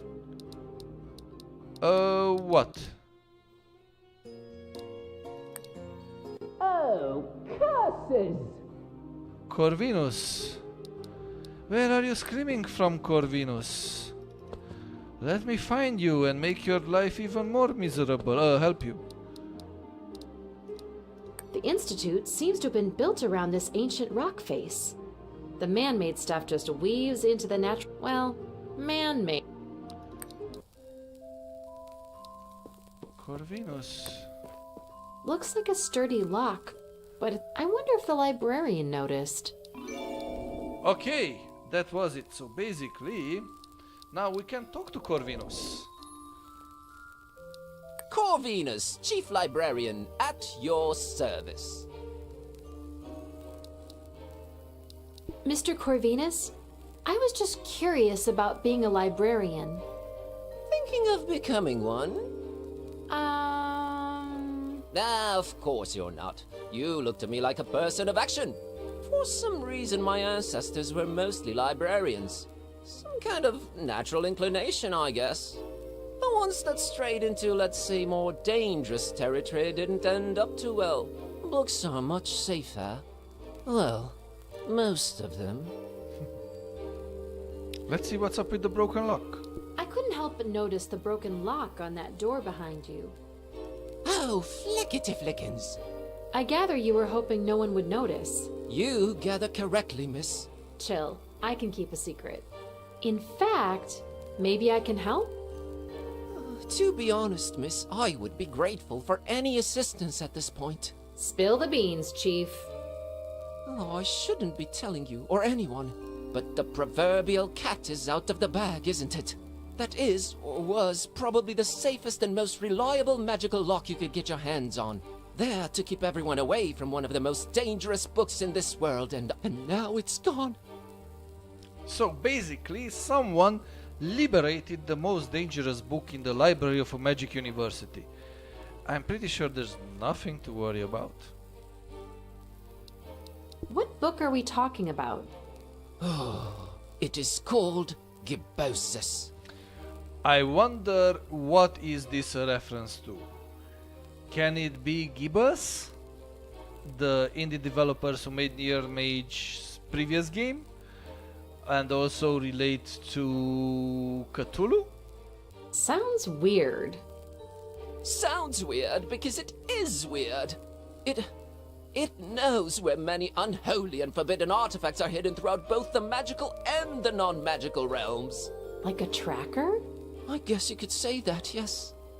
One of my ancestors, another Corvinus, was stricken from history books and banned from the magical realm for using it to find unspeakable relics. Then it's been passed on from generation to generation and considered lost for a long time. It finally made its way back to me in my youth, and now it's gone again. Wow. Every moment that it is out there brings great risk to all worlds. I have to recover it. For those who might not know or might not be familiar with the history of Transylvania, the Corvinus family is actually a long line of, let's say, Transylvanian nobles who ruled not just over this part of Romania called Transylvania, but Matthias Corvinus was also the king of Hungary. One that got in a lot of heated arguments with Vlad the Impaler. And the subject of these disputes and the topic of these disputes, of course, was Vlad the Impaler's, who, by the way, was actually a real Romanian leader, and he had a proclivity and a habit of going to war with Turks, trying to protect his native lands. And also he got the nickname of Vlad the Impaler based on his nasty little habit of putting his dead enemies, through huge sticks poking out of the ground, making a really messy scene that usually put the fear of God into the Turks that were considered by the Christians pagans. But no one must know it's gone, and you can't leave your post or else you'd draw attention to it. No worries, I'll do my best to help. I must be mad to allow this, but thank you. Yes, I really do need help. So, who could have done away with this crazy hardcore lock? That is the scary part, miss. There are very few people in existence with magic skill high enough to wreck that kind of lock. Are you suspecting anyone? No. The whole situation is frankly dumbfounding. Help me out, chat. Can you remember what was the magic spell for opening locks in Harry Potter? I've been entrusted by a certain organization to make sure the book is locked away at all times, and now I've failed them. What organization? Look, I appreciate the help, but there are things I just cannot share with you, at least yet. All right, fair. Hold that thought. I'll be back. So we have a new quest. A mystery in the library. Investigate the back room. So I guess no fans of Harry Potter on the chat? Oh, God, it reeks in here. Smells like dead fish and seaweeds. Ugh. Okay, so we have two answers. Sherban is saying Alaha Mora. Raduceus says Open Sesame. Open Sesame is correct, but not for Harry Potter. It's actually for Alibaba and the Thieves. And Sherban was close, very close to it, because the actual spell is Aloha Mora.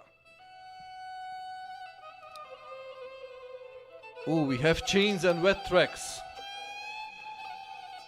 And I really like the change of music here. This violin is very gypsy music. The kind of party gypsy music that you would expect to hear in some villages in Transylvania. Incredibly heavy chains holding up.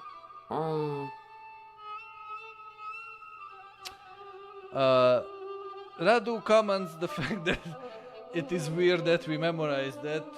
Yeah, I kind of memorized a lot of funny details, but mainly about Discworld and Tolkien's work, but some of J.J. Rowling's work stuck with me as well. And Sherban comments that Alahamora is actually for the students from the Middle East. Allahu Akbaru, my friend Sherban, I don't know what you're talking about. The floor? The ceiling? I can't tell. They're a bit tough to notice, but I can see some faint tracks here. Wet and, ew, slimy. Maybe this means something. Maybe? The pointy ends of swords that were driven in from the other side of the wall. I don't know what this is. Oh, wow! That's the most heavily secured door I've seen in Transylvania so far. Someone really didn't want anyone passing through. Also, chat, technical question, do let me know if you're okay with the new placement of the webcam. I try to put it in a place where it will obscure the least. Of course, there will be incredibly heavy chains holding up the floor? Some scenes, some small scenes where it will cover up a bit. But your feedback is, as always, welcome. In the meantime, let's ask Corvinus about who could be slimy and wet and break into a library's back room. Anything, miss? Actually, yeah. I noticed a foul smell in there and maybe some faint tracks. I do recall the smell hitting me. Gods, I'm such an airhead. And tracks? Really? Yeah, the wet and slimy variety. Does that tell you anything? Probably a water dweller. Or maybe a huge snail. Some research is in order, miss. Most definitely. With so many different species about, it might help consulting a bestiarium. Ha ha, Radu. But you are right. I do ruin a bit the picture, and I also ruin the mood with those, what did you say, tacky effects? But Sherban comments that the camera looks good. Thank you, appreciate it. I'll set it on the table here. Now let's look at the bestiarium. Yearbook, spellbook, botanical atlas, and bestiarium. Bestiarium. So we have the Romanian dragon, or very closest to the dragon we can have, because unlike a lot of young people and currently speaking connationals of ours don't seem to notice, dragon is not a word that exists in Romanian. Dragon is an English word, and although it was adapted, it's not a Romanian term. Radu says, well, if you plan to be a comedian, you kind of need the effects. Anything to help me, save me, and keep me from my bad puns. Sherban said he enjoys the soundboard as well. Great, we have 2 votes for it and 1 Grumpy Radu against it. So far, the effects are here to stay. Thank you, people.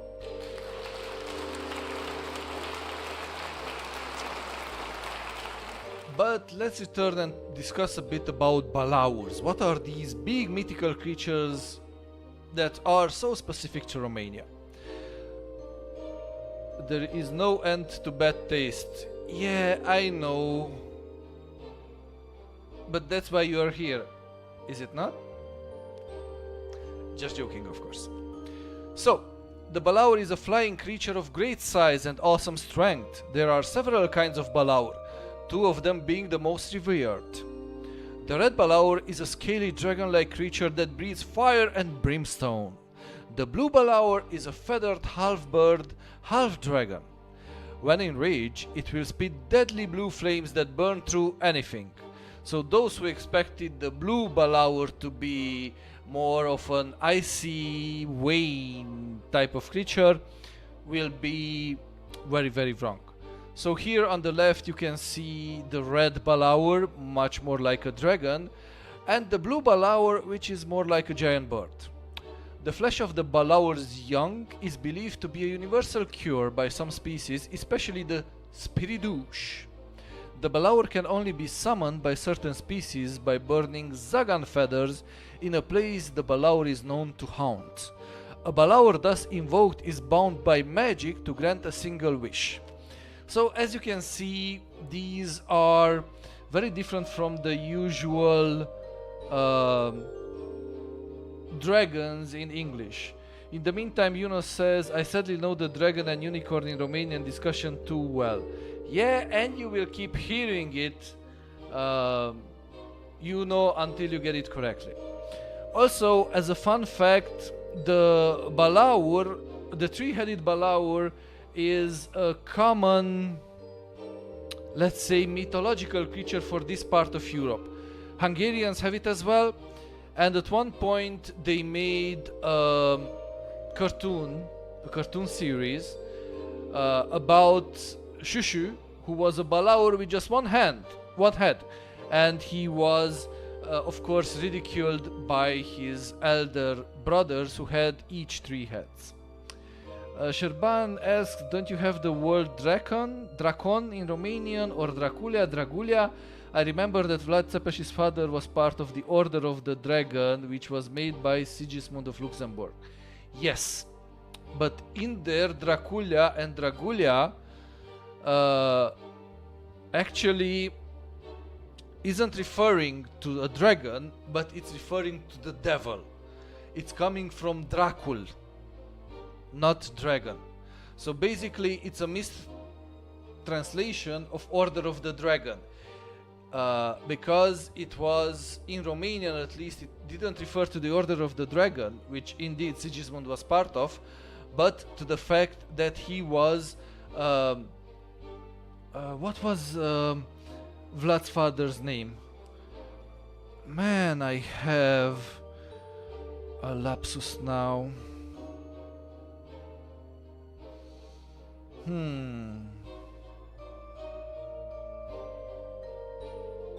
So yeah, his name was Vlad as well, because Vlad Țepeș, or Vlad the Impaler, was Vlad III, and his father was Vlad Dracul, which means Vlad the Devil, and he was Vlad II. Shushu means something else. Yes, Vlad II. You're correct, Radu, just as I said. Shushu or Shushu is also a term in Transylvania which refers to people, as my niece would say, who are Dilulu or Delulu.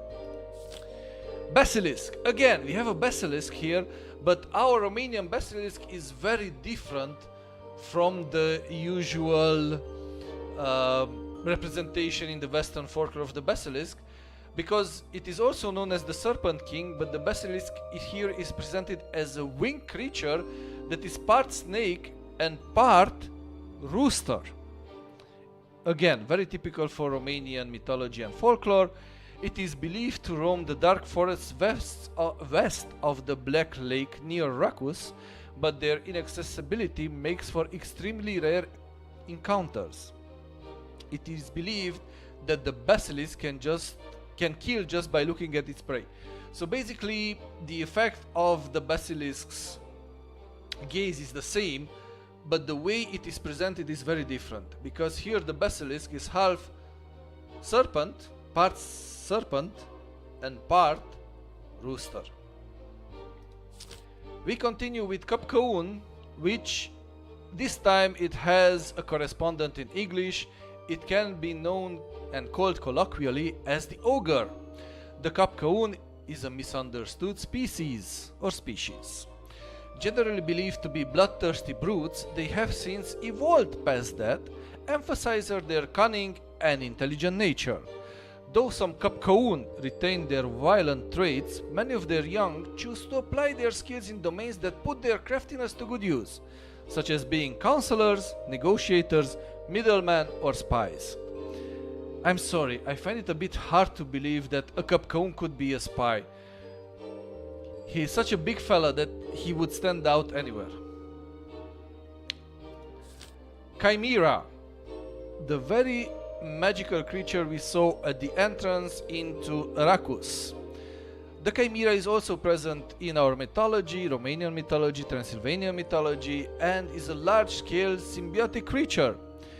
Born at the same time as its rider, the two are paired at birth and usually end up in security jobs. The Chimera's keen sense of smell coupled with the rider's sharp eyesight make them excellent guards. The gate to Rakus has been guarded by hundreds of generations of these symbiotes, making it one of the safest and most closely supervised in all magical and non-magical realms. I still feel like this Chimera is more close to the Greek Isles and Greek mythology than to Romania.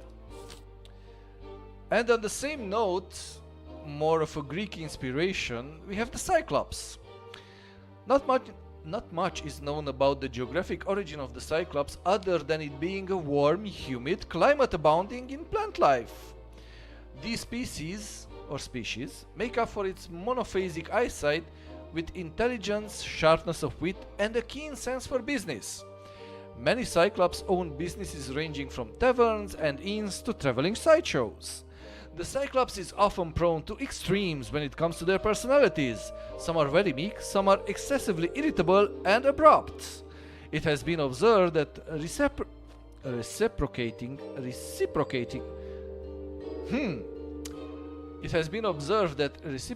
their attitude makes for the best results when engaging with them.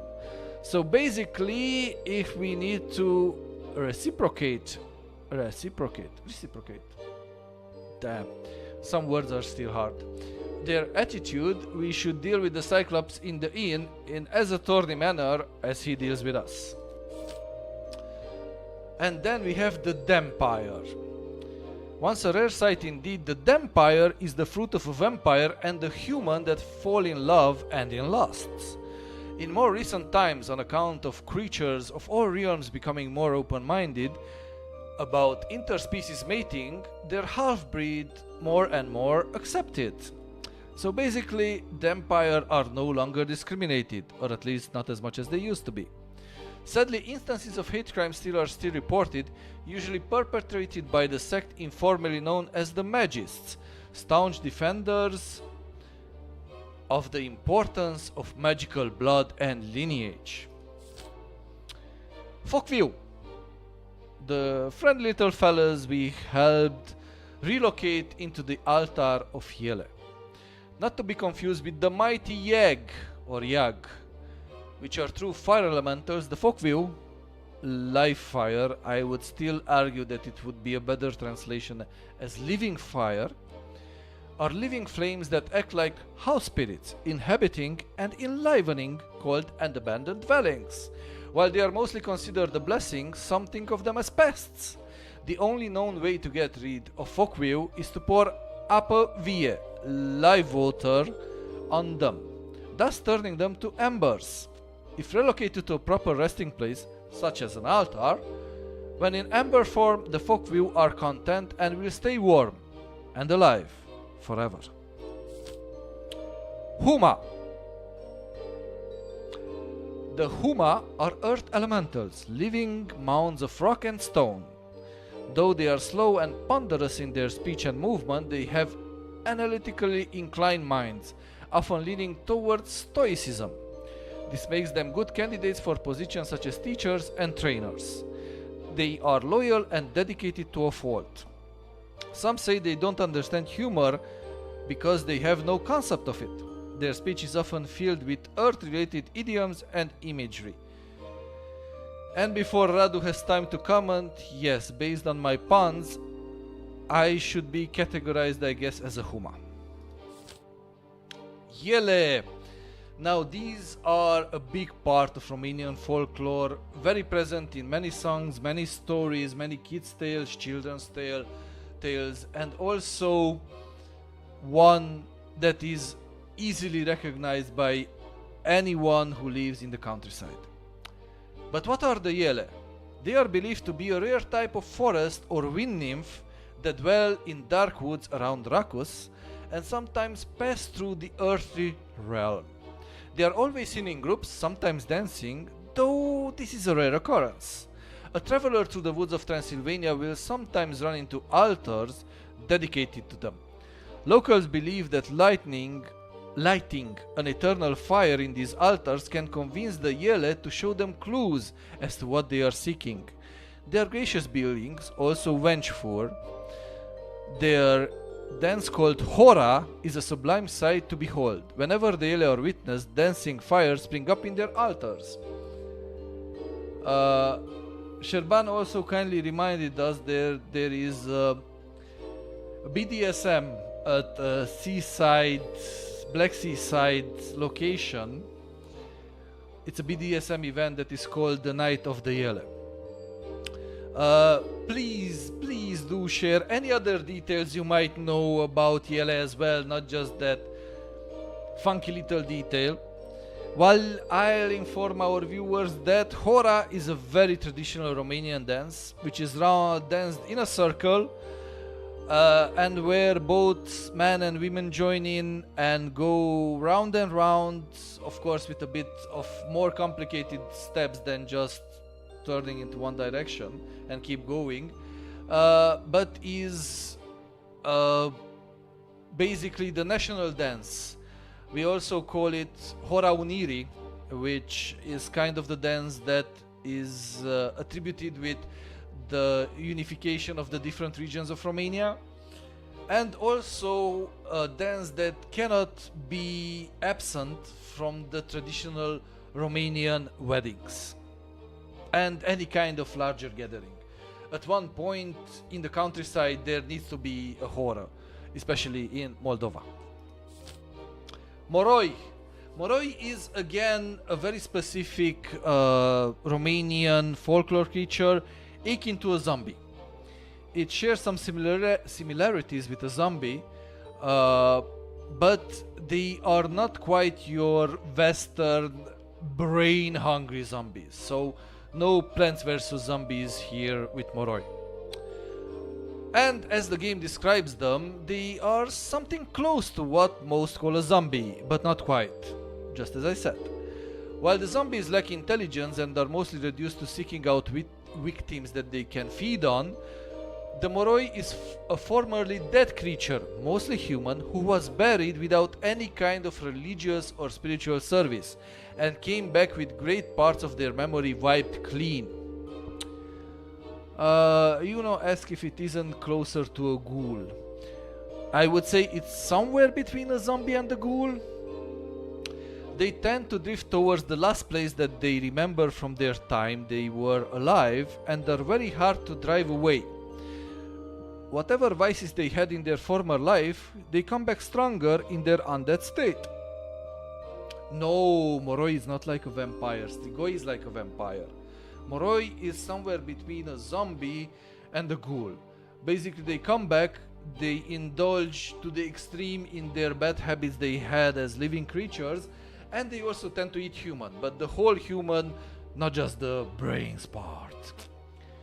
Though they somehow never completely wither away, they are in a permanent state of putrefaction, making their presence very, very unpleasant indeed. Another creature typical for this part of East Europe and especially Romania is Naluka.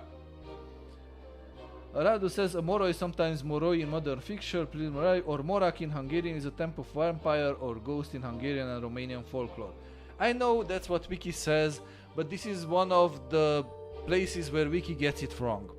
I also know from Hungarian Morak folklore, and trust me, it's not a vampire. Our Strigoi is much closer to the vampire because it doesn't suck your blood, it cannot turn into a bat, and as you can see here in his representation, and it's pretty accurate, it's somewhere between a zombie and a ghoul.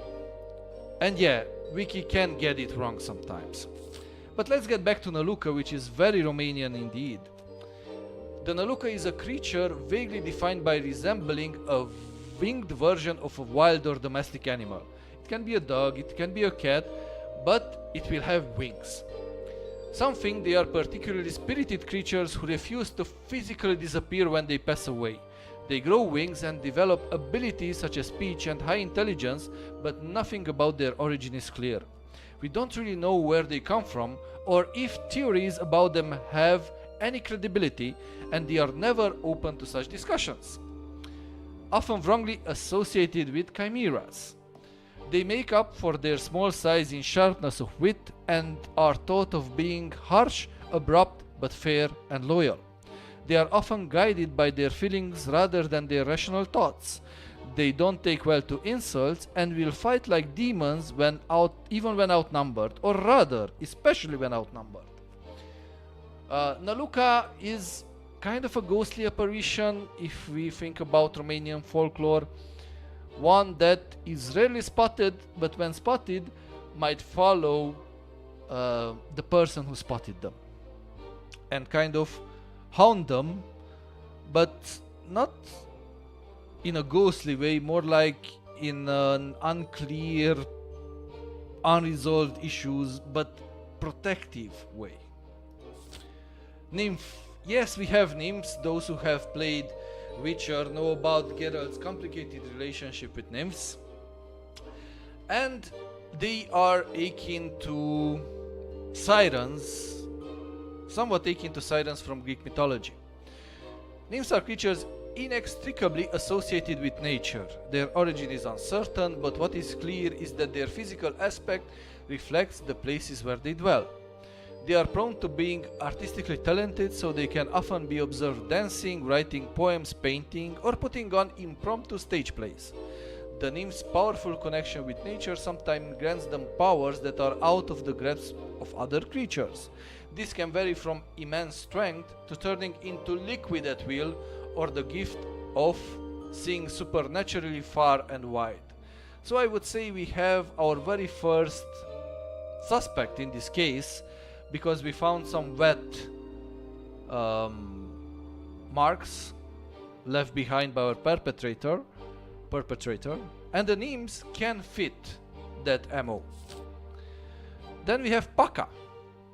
The Paka are a mysterious race that inhabit the wooded lands around Dracus. They are few in numbers, and this might come from a certain peculiarity, their genetic propensity for smoking. Thus the Paka tend to not live for too long. Few ever manage to kick or stay away from the habit. These rare Paka have been known to put to good use their knowledge of smoking paraphernalia by becoming drug makers, chemists and alchemists. Their neurotic nature makes them a bit difficult to handle, but despite being a bit rough around the edges, they are generally good-natured and inclined to help out when they can. Again, correct me if I'm wrong, but I feel like the Paka were more of a creation for the game. I don't remember Romanian or East European folklore related to Paka. Pitic. Now that word I recognize, it would be... we could debate if it's a correspondent to hobbits or dwarfs. They certainly are hairy, but Pitiks tend to be smaller than dwarves, so I would say somewhere between the hobbits and the dwarves, with the risk of angering some people. And the game says about them that they are small in size, usually bearded, and dwell in burrows that they themselves dig into the side of hills outside of towns. That's why I'm saying somewhere between hobbits and dwarfs. Indeed, the Pitik are not keen on living in populated places and are rarely seen in cities or towns other than when they are there on business trading their wares. Pitiks are almost exclusively miners. Their stout build grants them resilience, and their short stature allows them to work in confined spaces that are inaccessible to other species. They are incredibly tolerant to heat, and they seem to need less oxygen than most land creatures. They sometimes leave their dwellings for mining expeditions that go on for months on end. Though they mostly stick to their own kind, Pitiks have been known to get quite chummy in taverns, especially if their trading went well, if the food is spicy and the drinks are plentiful. Prikolich. Again, hard to pronounce. Almost there. I'm not sure. Depending on the area of Romania, you may hear them pronounced as Prikolich. In other areas, it might be Prikulich. But these creatures are akin to what we generally would call a werewolf, and similar in many ways to another Romanian mythical creature, the Vârcolac. The difference is that unlike werewolves, which transform based on moon or day and night cycles, the Prikolich can sometimes rarely or never go back to its original form. Their level of intelligence greatly varies upon a number of circumstances, so it's possible to encounter Prikolich whose brains are noticeably developed, or specimens that can merely yelp, howl, and search for food. Due to their unstable and unpredictable nature, the Prikolich are a prime candidate for magical summoning. You know which are the best ones, the Prikolich or the Vârcolac? Reforged. Again, something that I feel like was created especially for the game. The Reforged are beings that have been magically or alchemically altered to resemble or build upon other species. Sherban has a theory that I am a Prikolich. Did I turn into a wolf and never turn back? You know, I don't know what Sherban is drinking, but I think he should cut out the juice.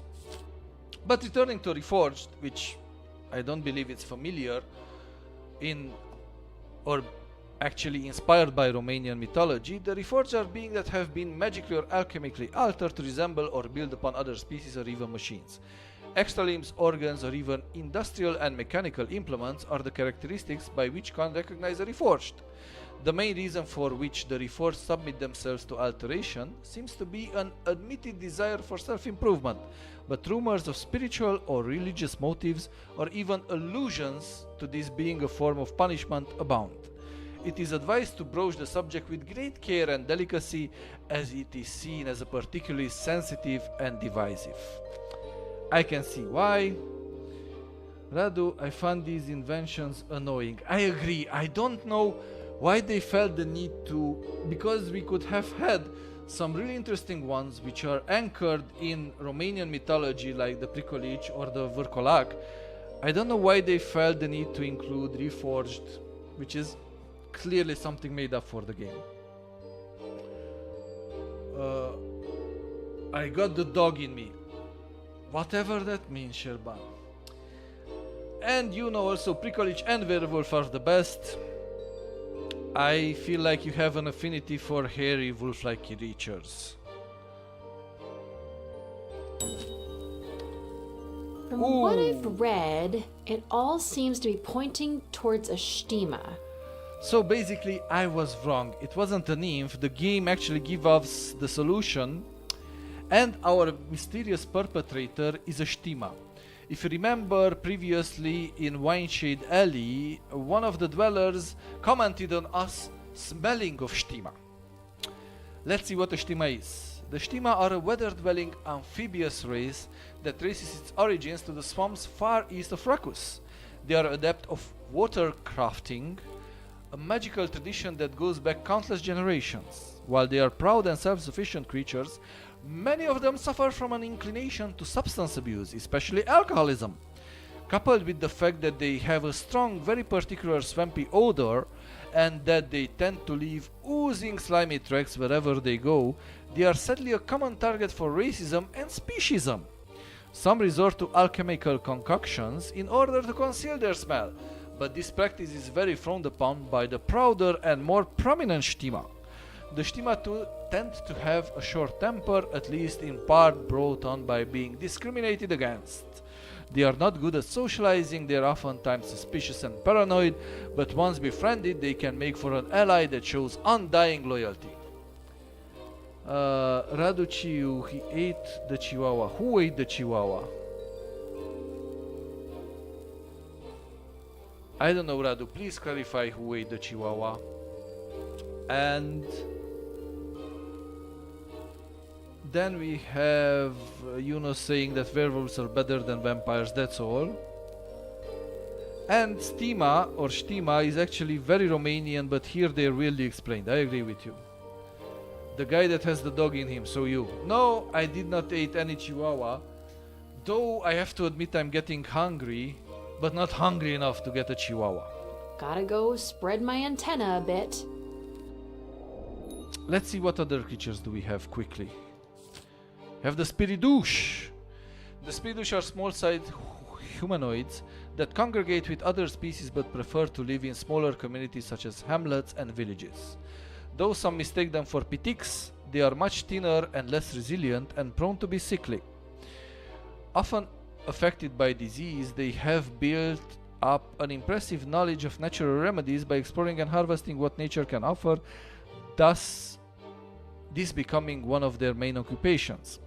Thus they have managed to impressively extend their life expectancy, whereas a few generations ago the sight of an old Spiridouche was rare indeed. Their family bonds are some of the strongest in all species, and their loyalty and dedication to their elders is unparalleled. Again, I find this description a bit weird, because as far as I know, and correct me if I'm wrong, in Romanian Spiridouche is somewhat akin to fairies in Western folklore. Then we have the Strigoi. That's what I was looking for, because these are closer to the vampires, and they were said to have served as inspiration for the vampires. So, a Strigoi, rivaled only by the omnipresent vampire, the Strigoi are one of the most prominent races in Racus and by extension in Transylvania. Similar in one aspect to the vampire, with minor differences where fangs are concerned, the Strigoi instead stand apart in temperament and attitude. While the vampires can be aloof and prone to romanticism, the Strigoi are socially and politically inclined, caring deeply about their name and legacy. They can give off a not so subtle air of superiority, and they like to see themselves as genuine nobility. Blood and lineage are crucially important to the Strigoi, being also the reason why their learned ones tend to specialize in blood magic. So proud are the Strigoi to belong to this species that their entire clans and families have at a point in history changed their family name to Strigoi, leading to bureaucratic and archival nightmares. Clearly, again, this description was modified to better fit the narrative of the game.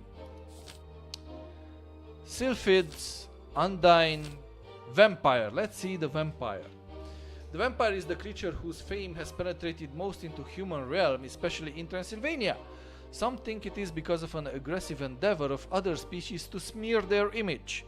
Their nature is more subtle and complex than what is presented in myths. In reality, they mostly do not need to force other living beings to surrender their blood for nourishment. Some vampires form pacts with other beings such as humans, where the latter allows themselves to be periodically drained within limits that don't impact their health.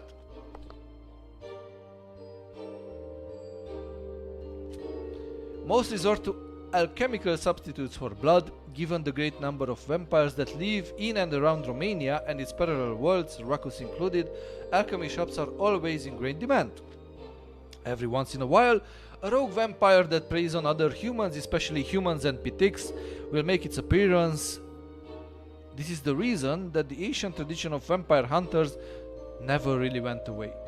Clearly all these descriptions are adapted to the game, which kinda bothers me a bit.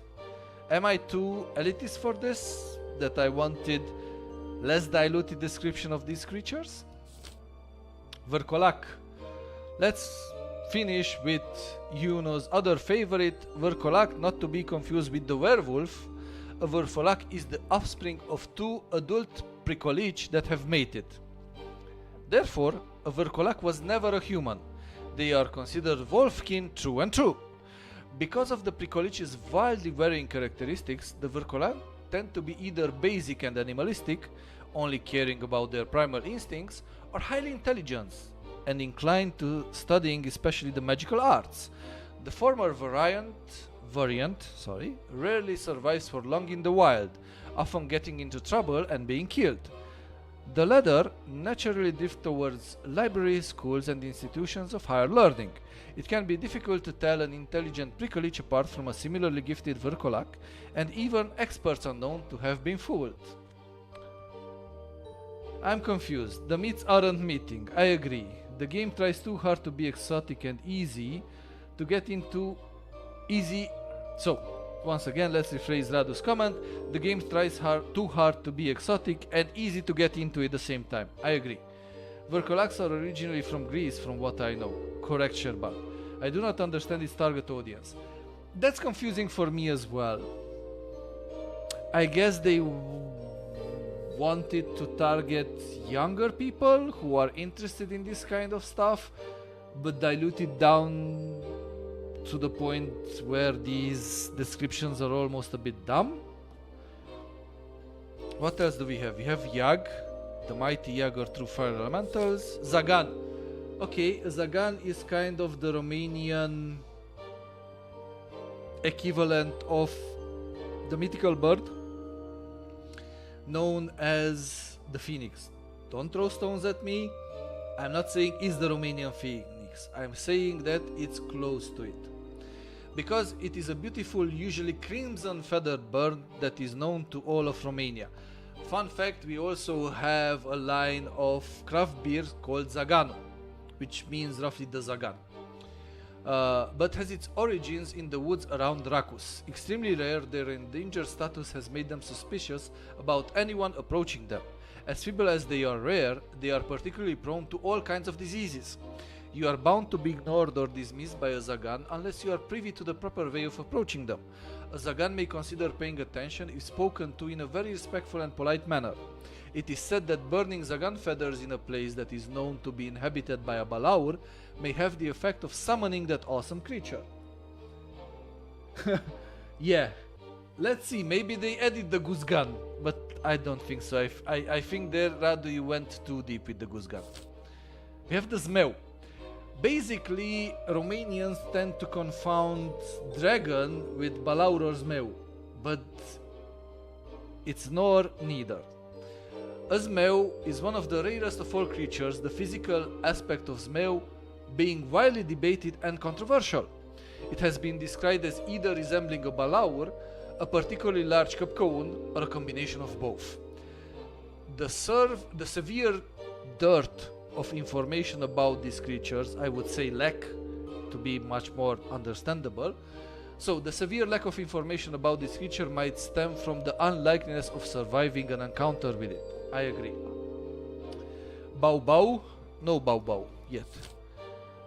And we got back to Balaur. So basically we have some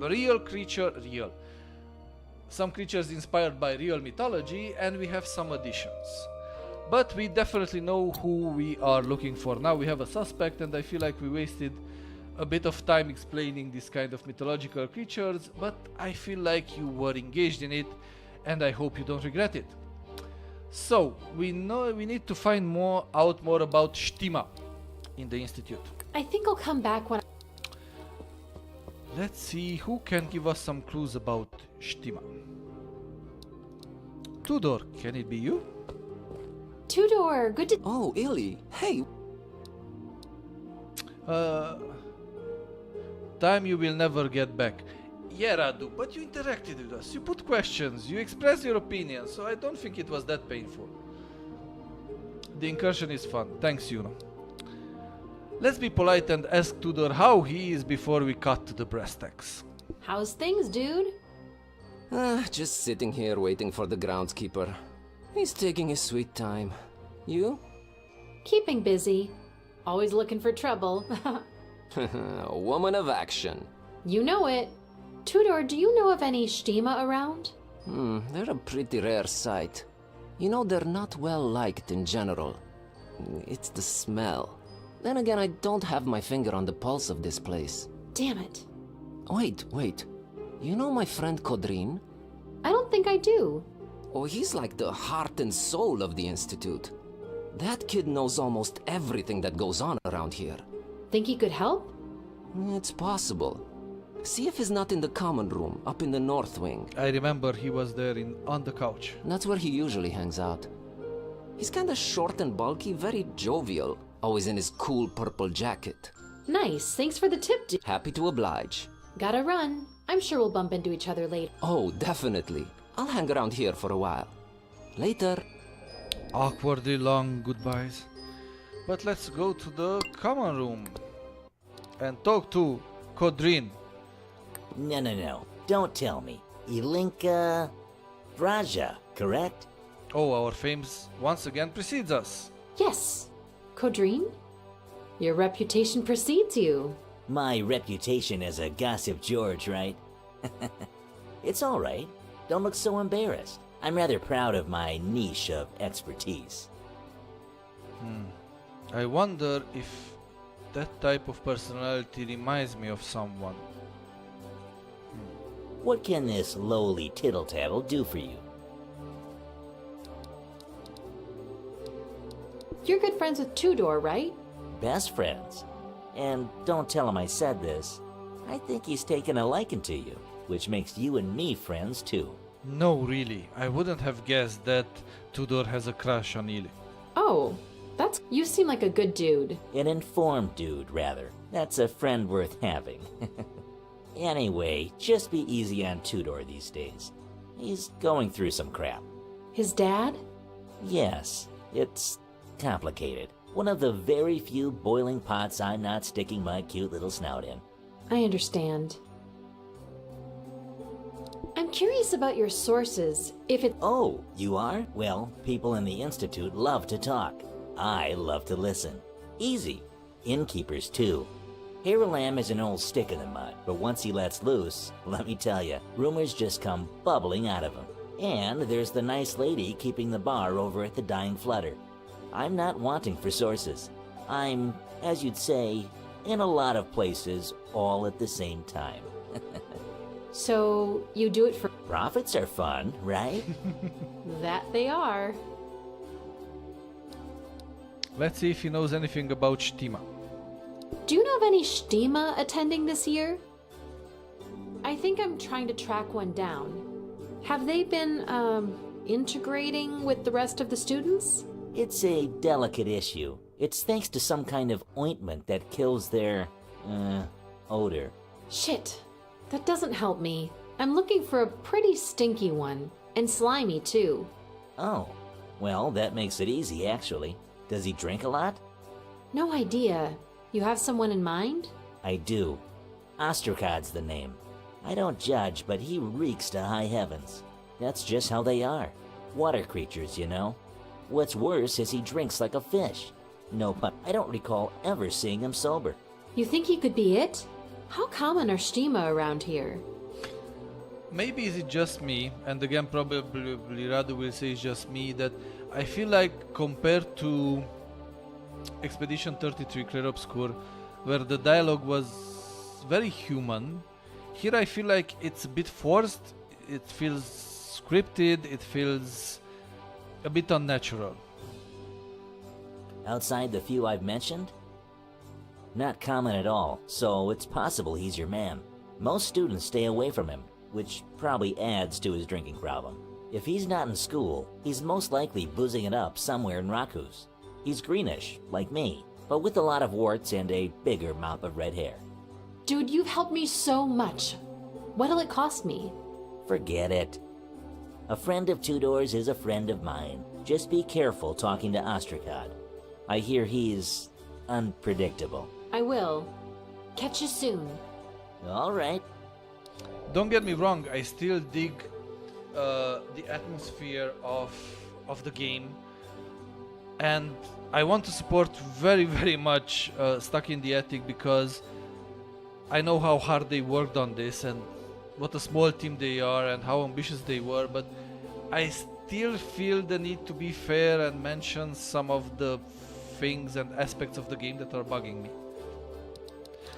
So right now we have to look for a Stima who is drinking, which I feel like will be the best way to find in inns. So we start with the damn petal. Tell Harold. It's not Garvan for sure. Haralam. Look who dragged her sorry ass. Let's see if he knows anything about the Stima. Did a red-haired Stima get wasted here recently? Don't sound like one of my customers. Barking up the wrong tree, near mage. I better go. Mm-hmm. Thank you, Haralam. You're as kind and useful as ever. Where was the other bar? It was in Monkshood Court? Yes. Let's try the Dying Flutter.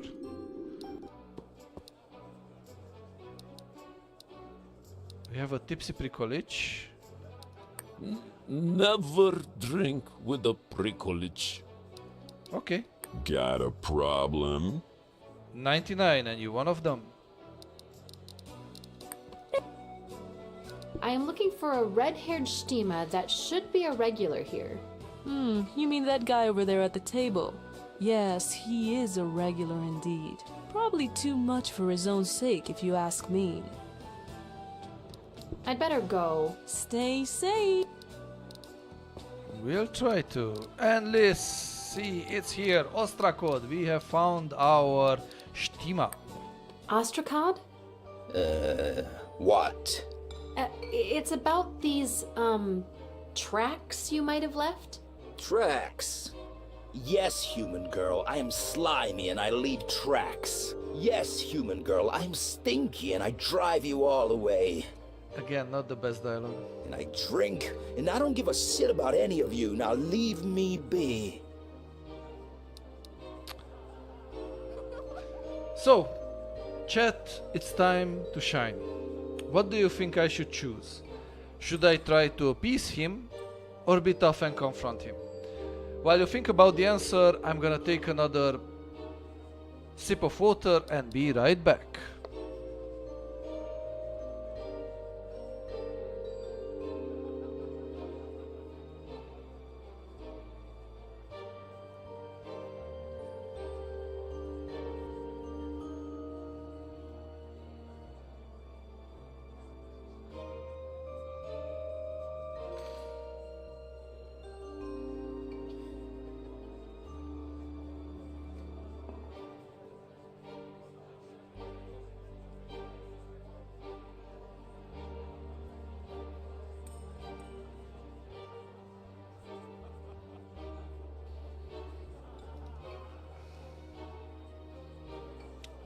As I've told you, back, and we have 2 confront versus 1 appease. Let's go with what most of you said. You think I'm intimidated? I brought down way bigger, tough guys than you. Is that right? Did you bat your eyelashes at them really hard? Oh, now it's on. No, I kicked their shins into each other and their jaws into their skulls. Give it up, Ostrakod. I know it was you who broke the lock. What are you battling about? You stole that forbidden book. Don't even try to deny it. Just hand it back and no one has to know you did it. Human girl, you have no proof. Now go away and stay away. He won't budge. Now, what would he do with a stolen book? Something so rare might also be valuable, right?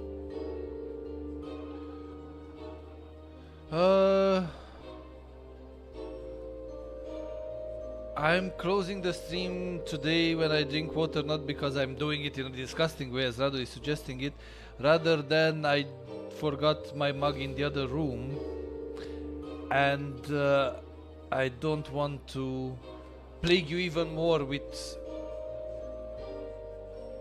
untasty images.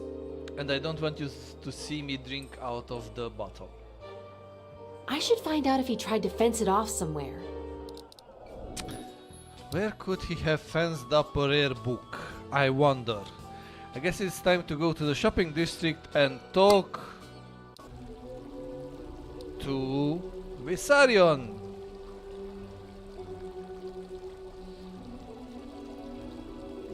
Radu, your conclusion deserves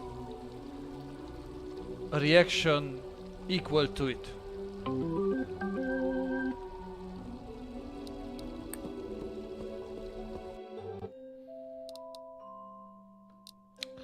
Let's see, Visarion. I wanted to ask if there was a certain Stima here recently. Shelf review? Ah, you mean to present what's on the shelves.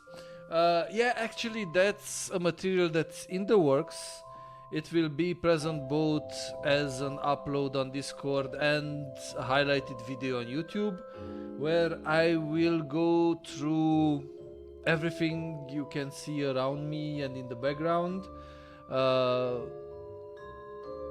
They are statues and items, rare, and even artifacts from video games. Discord upload. Wow, yes. What's the tag for Discord? I will let you know. Basically, I don't know, Radu, if you followed. They are holding TwitchCon Discord. Sorry, my bad. I meant Twitch. Did I say Discord? Yeah. I will upload. Sorry, I will upload it on Twitch. Basically, today TwitchCon announced several new changes that will take effect soon. Among them, one I cannot wait for is the ability to stream up to 1440p at 60 FPS. And you'll be able to choose, just as you do now, a lower resolution if you want. So basically from 1440p down to 360p to fit your bandwidth. Also a new feature that it's kind of familiar for YouTube users and has been asked by the majority of Twitch users, you will be able to scroll back in these live videos. So basically you will not be bound by just the 20 seconds that Twitch is giving you right now to rewind, but you'll be able to rewind through the whole live video as it goes live. And yes, Radu, I know you insist that I update the description on the channel. I will do it. It's on the list, but other things had more priority. But it's on the list. I will get to it, and will be done tomorrow or Saturday the latest. And I maybe will also make a material about the changes that Twitch are bringing. I will put that on YouTube because some of them I find very welcome and very helpful, while others I feel like they are trying to over monetize and just skin the poor viewers even more. Yes, I had things that had a higher priority than updating the channel description on Twitch, which exists but is not as detailed as you would like it. I will add tomorrow or Saturday, as mentioned, a few panels there, and things will work out. Basically, yeah, we will talk more about that because I feel like, again, we went off track, and it's time to get back to Visarion and see if the Stima actually tried or not to sell him that rare forbidden book. So, we asked Visarion.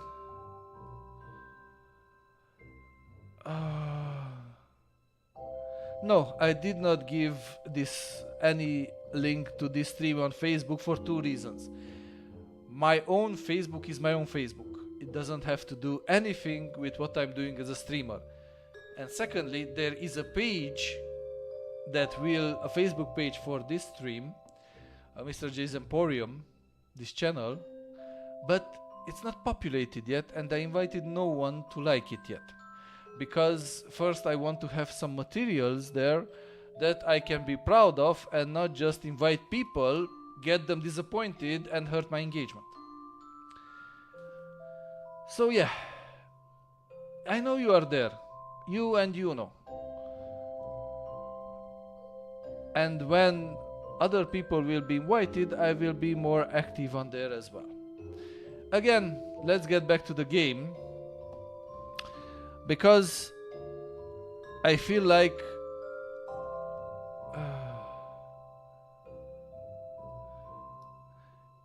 we are getting off track here with Rado's frustration and love for social media.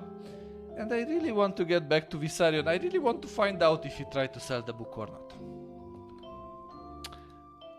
Oh, was there? Oh, we are right hot on his tracks. Wait, are you involved? I told your friend I'm not a snitch, so the Institute is none the wiser, but you better put that book right back where you found it. No, wait. I know it's dangerous, and I wasn't involved. I'm trying to track it down so I can return it to the library. Good. Can I assist you? Saying it's dangerous is an understatement. Please, tell me what you have on the Stima. I'm trying to squeeze a confession out of him. You came here a while ago, with the look of a hunted animal. Okay. Smelled of booze and rotten leaves. Nothing new there. Pulled out the book from his dirty duster coat and tried to pawn it off for change. Yeah, the thing's valuable, but not even close to being worth the risk. I told him so, and he grunted and stormed away. Well, you're exactly what I needed. A witness. Do what you can to find the book and return it. And please, let me know when you've done it so as I can unclench me butt cheeks. That's nice. I'll do that. That's it for now. See you. Be well. Great. Now we have a lead to follow, and we're going back to Ostrakad. Radu, no reason to be sorry. I know you're trying to help, and I really appreciate it, mate. I have everything in my sights, but I might be doing these tasks in a different order than you would prioritize them. So now we go back to Monkshood Court, and once again confront Ostrakot. Hey. There he is. Didn't I tell you to stay the hell away from me? Yes, but there's news. I have a witness. I'm trying not to speak too loudly and land you in hot water, Ostrakad. I know you tried to sell Gabosis to Visarion. He's willing to testify. Ooh, snitches get stitches. Shit. Alright, how do you want to do this? Why'd you do it, Ostrakad? You wouldn't understand, perfect, pretty human girl. Try me. You really want to know? Nobody likes Stima. We stink, we leave marks, we are ugly. No contradiction from me. My richer peers are now accepted when they hide their natural smell with fancy cream. Do you even know who I am? Who my grandpa was? Another Stima? Taralik Watersilk, the greatest Stima mage to swim the waters. So what happened? What happened? We grew poor, that's what happened. Look what I'm reduced to. I can barely pay my bar tabs. I couldn't even afford the inn anymore. I slept in hay behind the tavern. I needed the money, and that's all I'm gonna say. So, you don't have the book anymore? I thought I would get more for it at the bookshop, but the crippled cat thing yelled and threatened me. The book is with who ordered it stolen, and that's that. Who'd you steal the book for? I couldn't tell you if I wanted to. What? The plot thickens. I signed a blood covenant, human girl. Blood covenant? You know how they work? 3 fingers in my own blood upon a magical parchment. I say their name, I'm dead that very moment. Damn it. You have me at your mercy, that's what it looks like. I don't beg, but if you tell Daos, you ruin my life. I'll have nothing to live for, I already barely do. And I have nothing more for you. I'll see what I decide. Take care of yourself. Is this probably, maybe a multiple choice?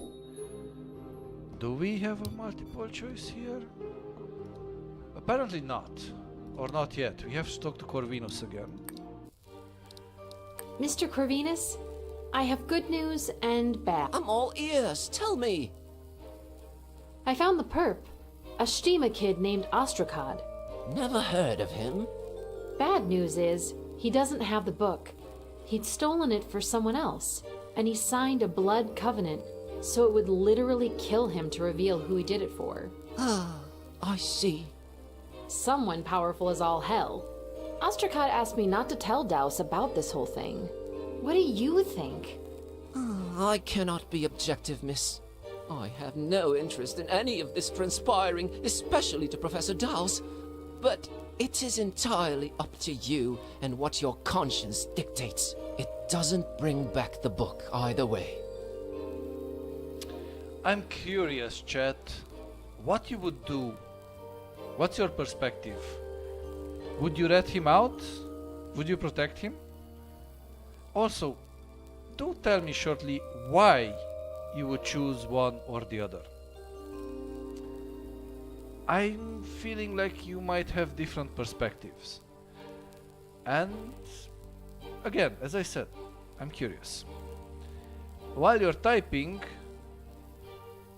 I'll make my decision. This time it's up to me, not to you. And we'll see how it plays out. You know what? Let's not tell Daus.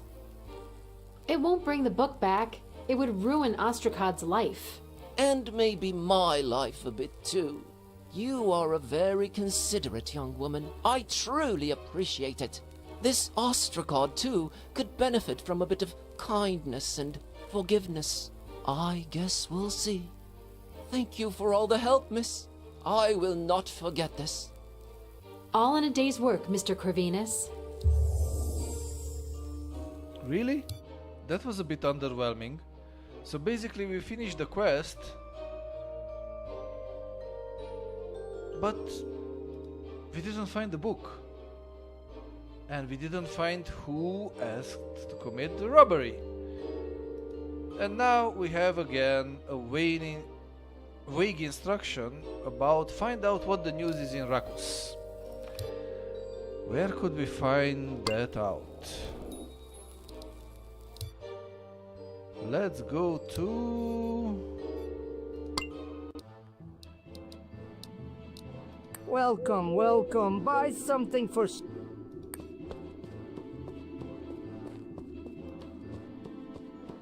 Where could the news be?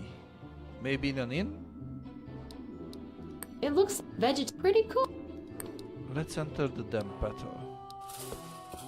And see if our friendly and useful Haralam is as useless as ever. Look who dragged us up. Any news? Not much happening lately. Unless you count that snake oil salesman being back in town. Okay, we have kind of a lead. Curse lifter, my furry ass. Who do you mean? Fella by the name of Serapion. Couldn't lift a curse with a rope and a pulley if you ask me. Interesting. Yeah, goddamn fascinating. I'd better go. Okay. We have a new quest to find the curse lifter in Rakus. Serapion, if I remember correctly, was his name. Where could we find Serapion? Omharus? I ain't got... You ain't got quests for me. Okay. Hop, I missed him. Get back. There it is. Serapion. Yes? Let's be polite. Let's introduce ourselves. Hey, I'm Illy.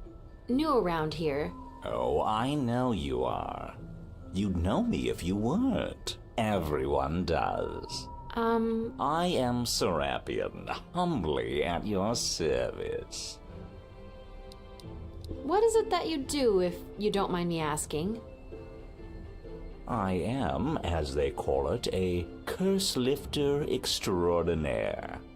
Curses are my business. You mentioned being a one-man business. Does that work better for you? It does.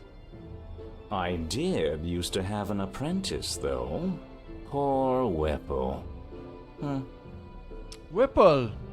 Now that's a name we were looking for. If you remember the guy who we met in Sigishwara and he said he's kind of a tourist, he was looking in the disappearance of his great-grandfather, Whipple. Whipple? Huh. He was a student at the Institute, like you are. But it wasn't general magic he had an interest in. The man only cared about curses. And it lines up because we know from his great-grandson that he came to Transylvania, especially to Sigishwara, to learn about curses. So, he joined me in order to learn the craft. What happened to him? I wonder that myself. I sent him off on an assignment he never returned from. Let's see if we can find out more about what happened to Whipple. Never returned? What happened? It's sort of a funny story, actually. He was to lift the curse off of a man who wanted to live forever, and who accidentally turned himself into a dog. These things happen. Trying to lift the curse probably went terribly. I haven't heard from Whipple since. That must have been a long time ago. Wouldn't he return to you for help if the curse backfired? Whipple? No, much too proud to admit his mess up. He probably attempted to fix things with plants and botany and failed, most likely. Plants. Good talk. Let's see if he wants to take on another apprentice. Did you consider getting another apprentice? Teaching curse lifting takes time and discipline. You put in discipline, and in return you get disappearances.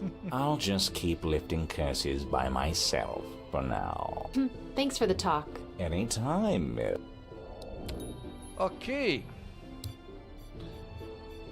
Plants and botany.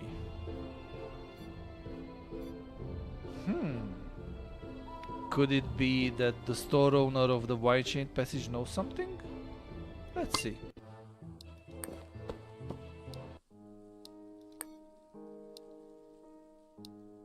Would you say you're in competition with Najil's Emporium? Or Gavriel even? I would not see it that way. Najil tends to plants while they grow, likes to keep them alive for as long as he can. I conserve things once they have been harvested. Gavriel sells some raw materials, yes, but in truth he does more processing and amalgamating. Like an ecosystem. You could look at it that way. I feel like we are Have a good day. not in the right place. Okay, so I cannot teleport from inside the shop. I need to go to outside, and let's try Najil's Botanical Emporium. As one emporium owner to another. Good evening, I guess, Mr. Najil. Please, Miss Illy, you can drop the mister. We know each other now. Only if you'll drop the miss. Deal. Let's go with Whipple because we asked about the other things last time. Najil, maybe you've run into someone I'm looking for. Oh? You know Serapion, the curse lifter? His apprentice might have showed up here looking for your help. Yes. Winston, was it? Whipple. Whipple. Right. That was a long time ago. Indeed. Bit of a strange story, and I'm not sure if you'd want me to share it. I'm not just being nosy, honest. Whipple's heir wants to know what became of him. It was a memorable enough situation for sure. He showed up here with a man-cat dog. Oppa, man-cat dog. Woof woof. You remember the cat who we called Polyglot? And who the old lady said must be a generational thingy because he was around for a long time. I guess we have a fix on Whipple. Let's be cool about it. Yeah, go on. This fool named Senine, that's it. So Whipple and Senine. Senine. This Senine had performed a ritual that should have made him live forever. But instead, it turned him into a dog. A talking dog. Then not a man-cat dog. I might have been on the wrong tail here. Enter this Whipple to the rescue. He proceeds to lift the curse, but all he achieves is to turn the dog into a cat. So after all, I had a good hunch. A cat that barks and sometimes speaks. I only seen him bark. Holy crap! So they came to me, but plants can solve a lot of problems, just not this kind. So, what did they do? They argued for a while right here in my shop. Then Whipple stormed off.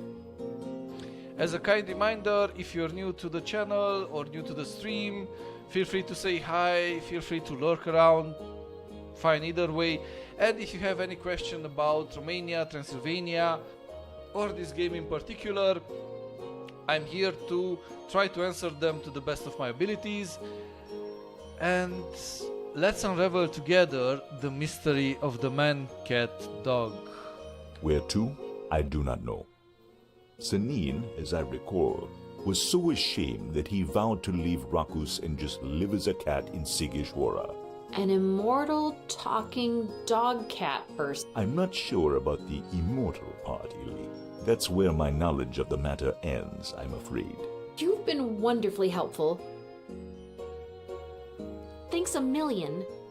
Happy to assist whenever I can. Excuse me. Take your time. I'm always here. That was productive. Now let's return to Sigishwara and see about that man-cat dog. Senine? Grr. What? You know my name? It is you! Yes, it's me. I haven't heard my name in such a long time. What happened to the guy who tried to lift your curse? Ah, Whipple. What a conceited fool he was. Once I got over what he did to me, I tried to get him out of Rakus, back to some kind of normal life. His ego wouldn't let him. He could never forgive himself for being a failure. I don't know how exactly, but he died not long after. The only time I returned to Rakus was to attend his modest funeral. Okay. Let's not go with grudge because that wouldn't help the great grandson. Let's see if he left something behind. Did he leave anything behind? He'd given everything away. Everything but a small leather-bound diary. Did you read it? You don't invade the privacy of the departed like that, young miss. No, I buried it. Whipple loved the lake near Rakus.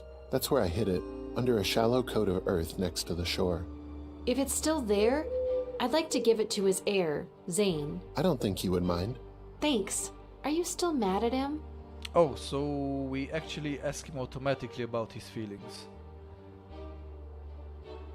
Yuno says, I love the fact that nobody around bats an eye at the talking cat. I agree. It's just the charm of this magical world of Sigishwara, in-game Sigishwara, and its counterpart Rakus. Oh, no. For all that he turned my life upside down, I'm the one to blame. No matter how I look at it, he's gone. I'm still here. His days were a lot darker and shorter than mine.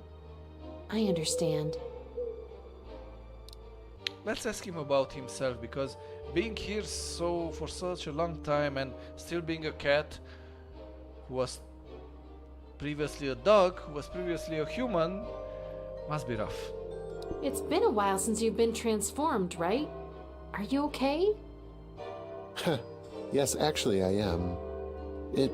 I guess it hurts a bit to think back to when I was such an idiot. I wanted to live forever. And it backfired. I'll say, twice. I'm a man trapped in a dog that's trapped inside a cat. Now that's a psychological worm can I wouldn't want to open. I'm really sorry this happened to you. I brought it on myself. And hey, you get used to anything, eventually. What could be the ego, the id, and the superego of a man who turned into a dog and then got turned into a cat? Even to this. Do you think you're actually immortal? I've lived longer than most cats and most humans, but I can't tell for sure. What I can tell you is that it wasn't a great idea to begin with. I see. I'm off, Sanine. All right. Where was the diary? In a lake close to Rakus. I remember a lake in Rakus. Let's go there. This game is progressive, to say the least. And there it is. With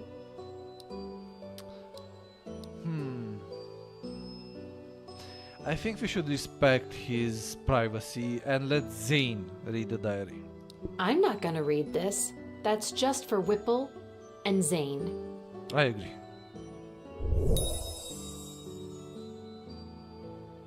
Although I'm curious, I don't want to be dead curious like the cat.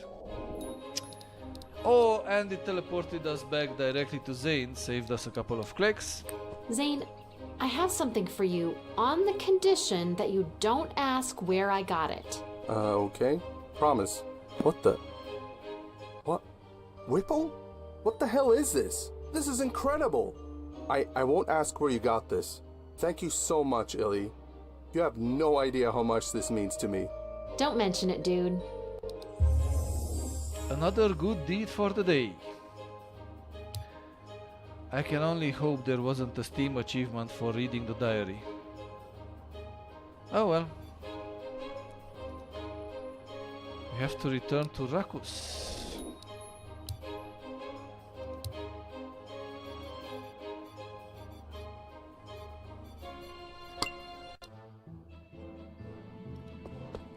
Okay, we return to Rakus. Now what?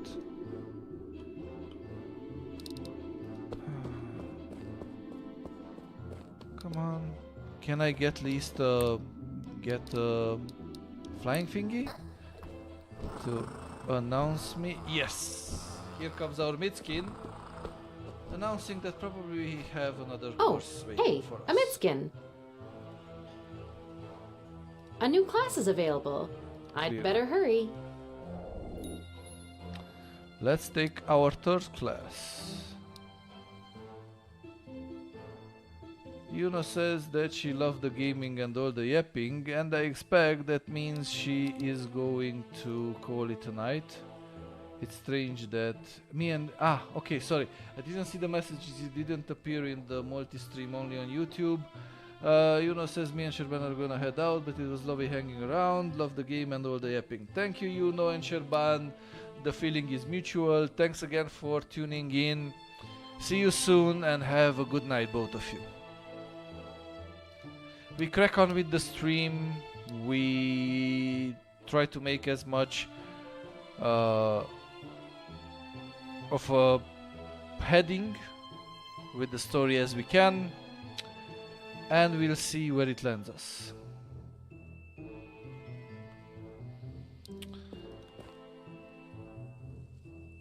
Thank you, Yuno. Goodbye and good luck.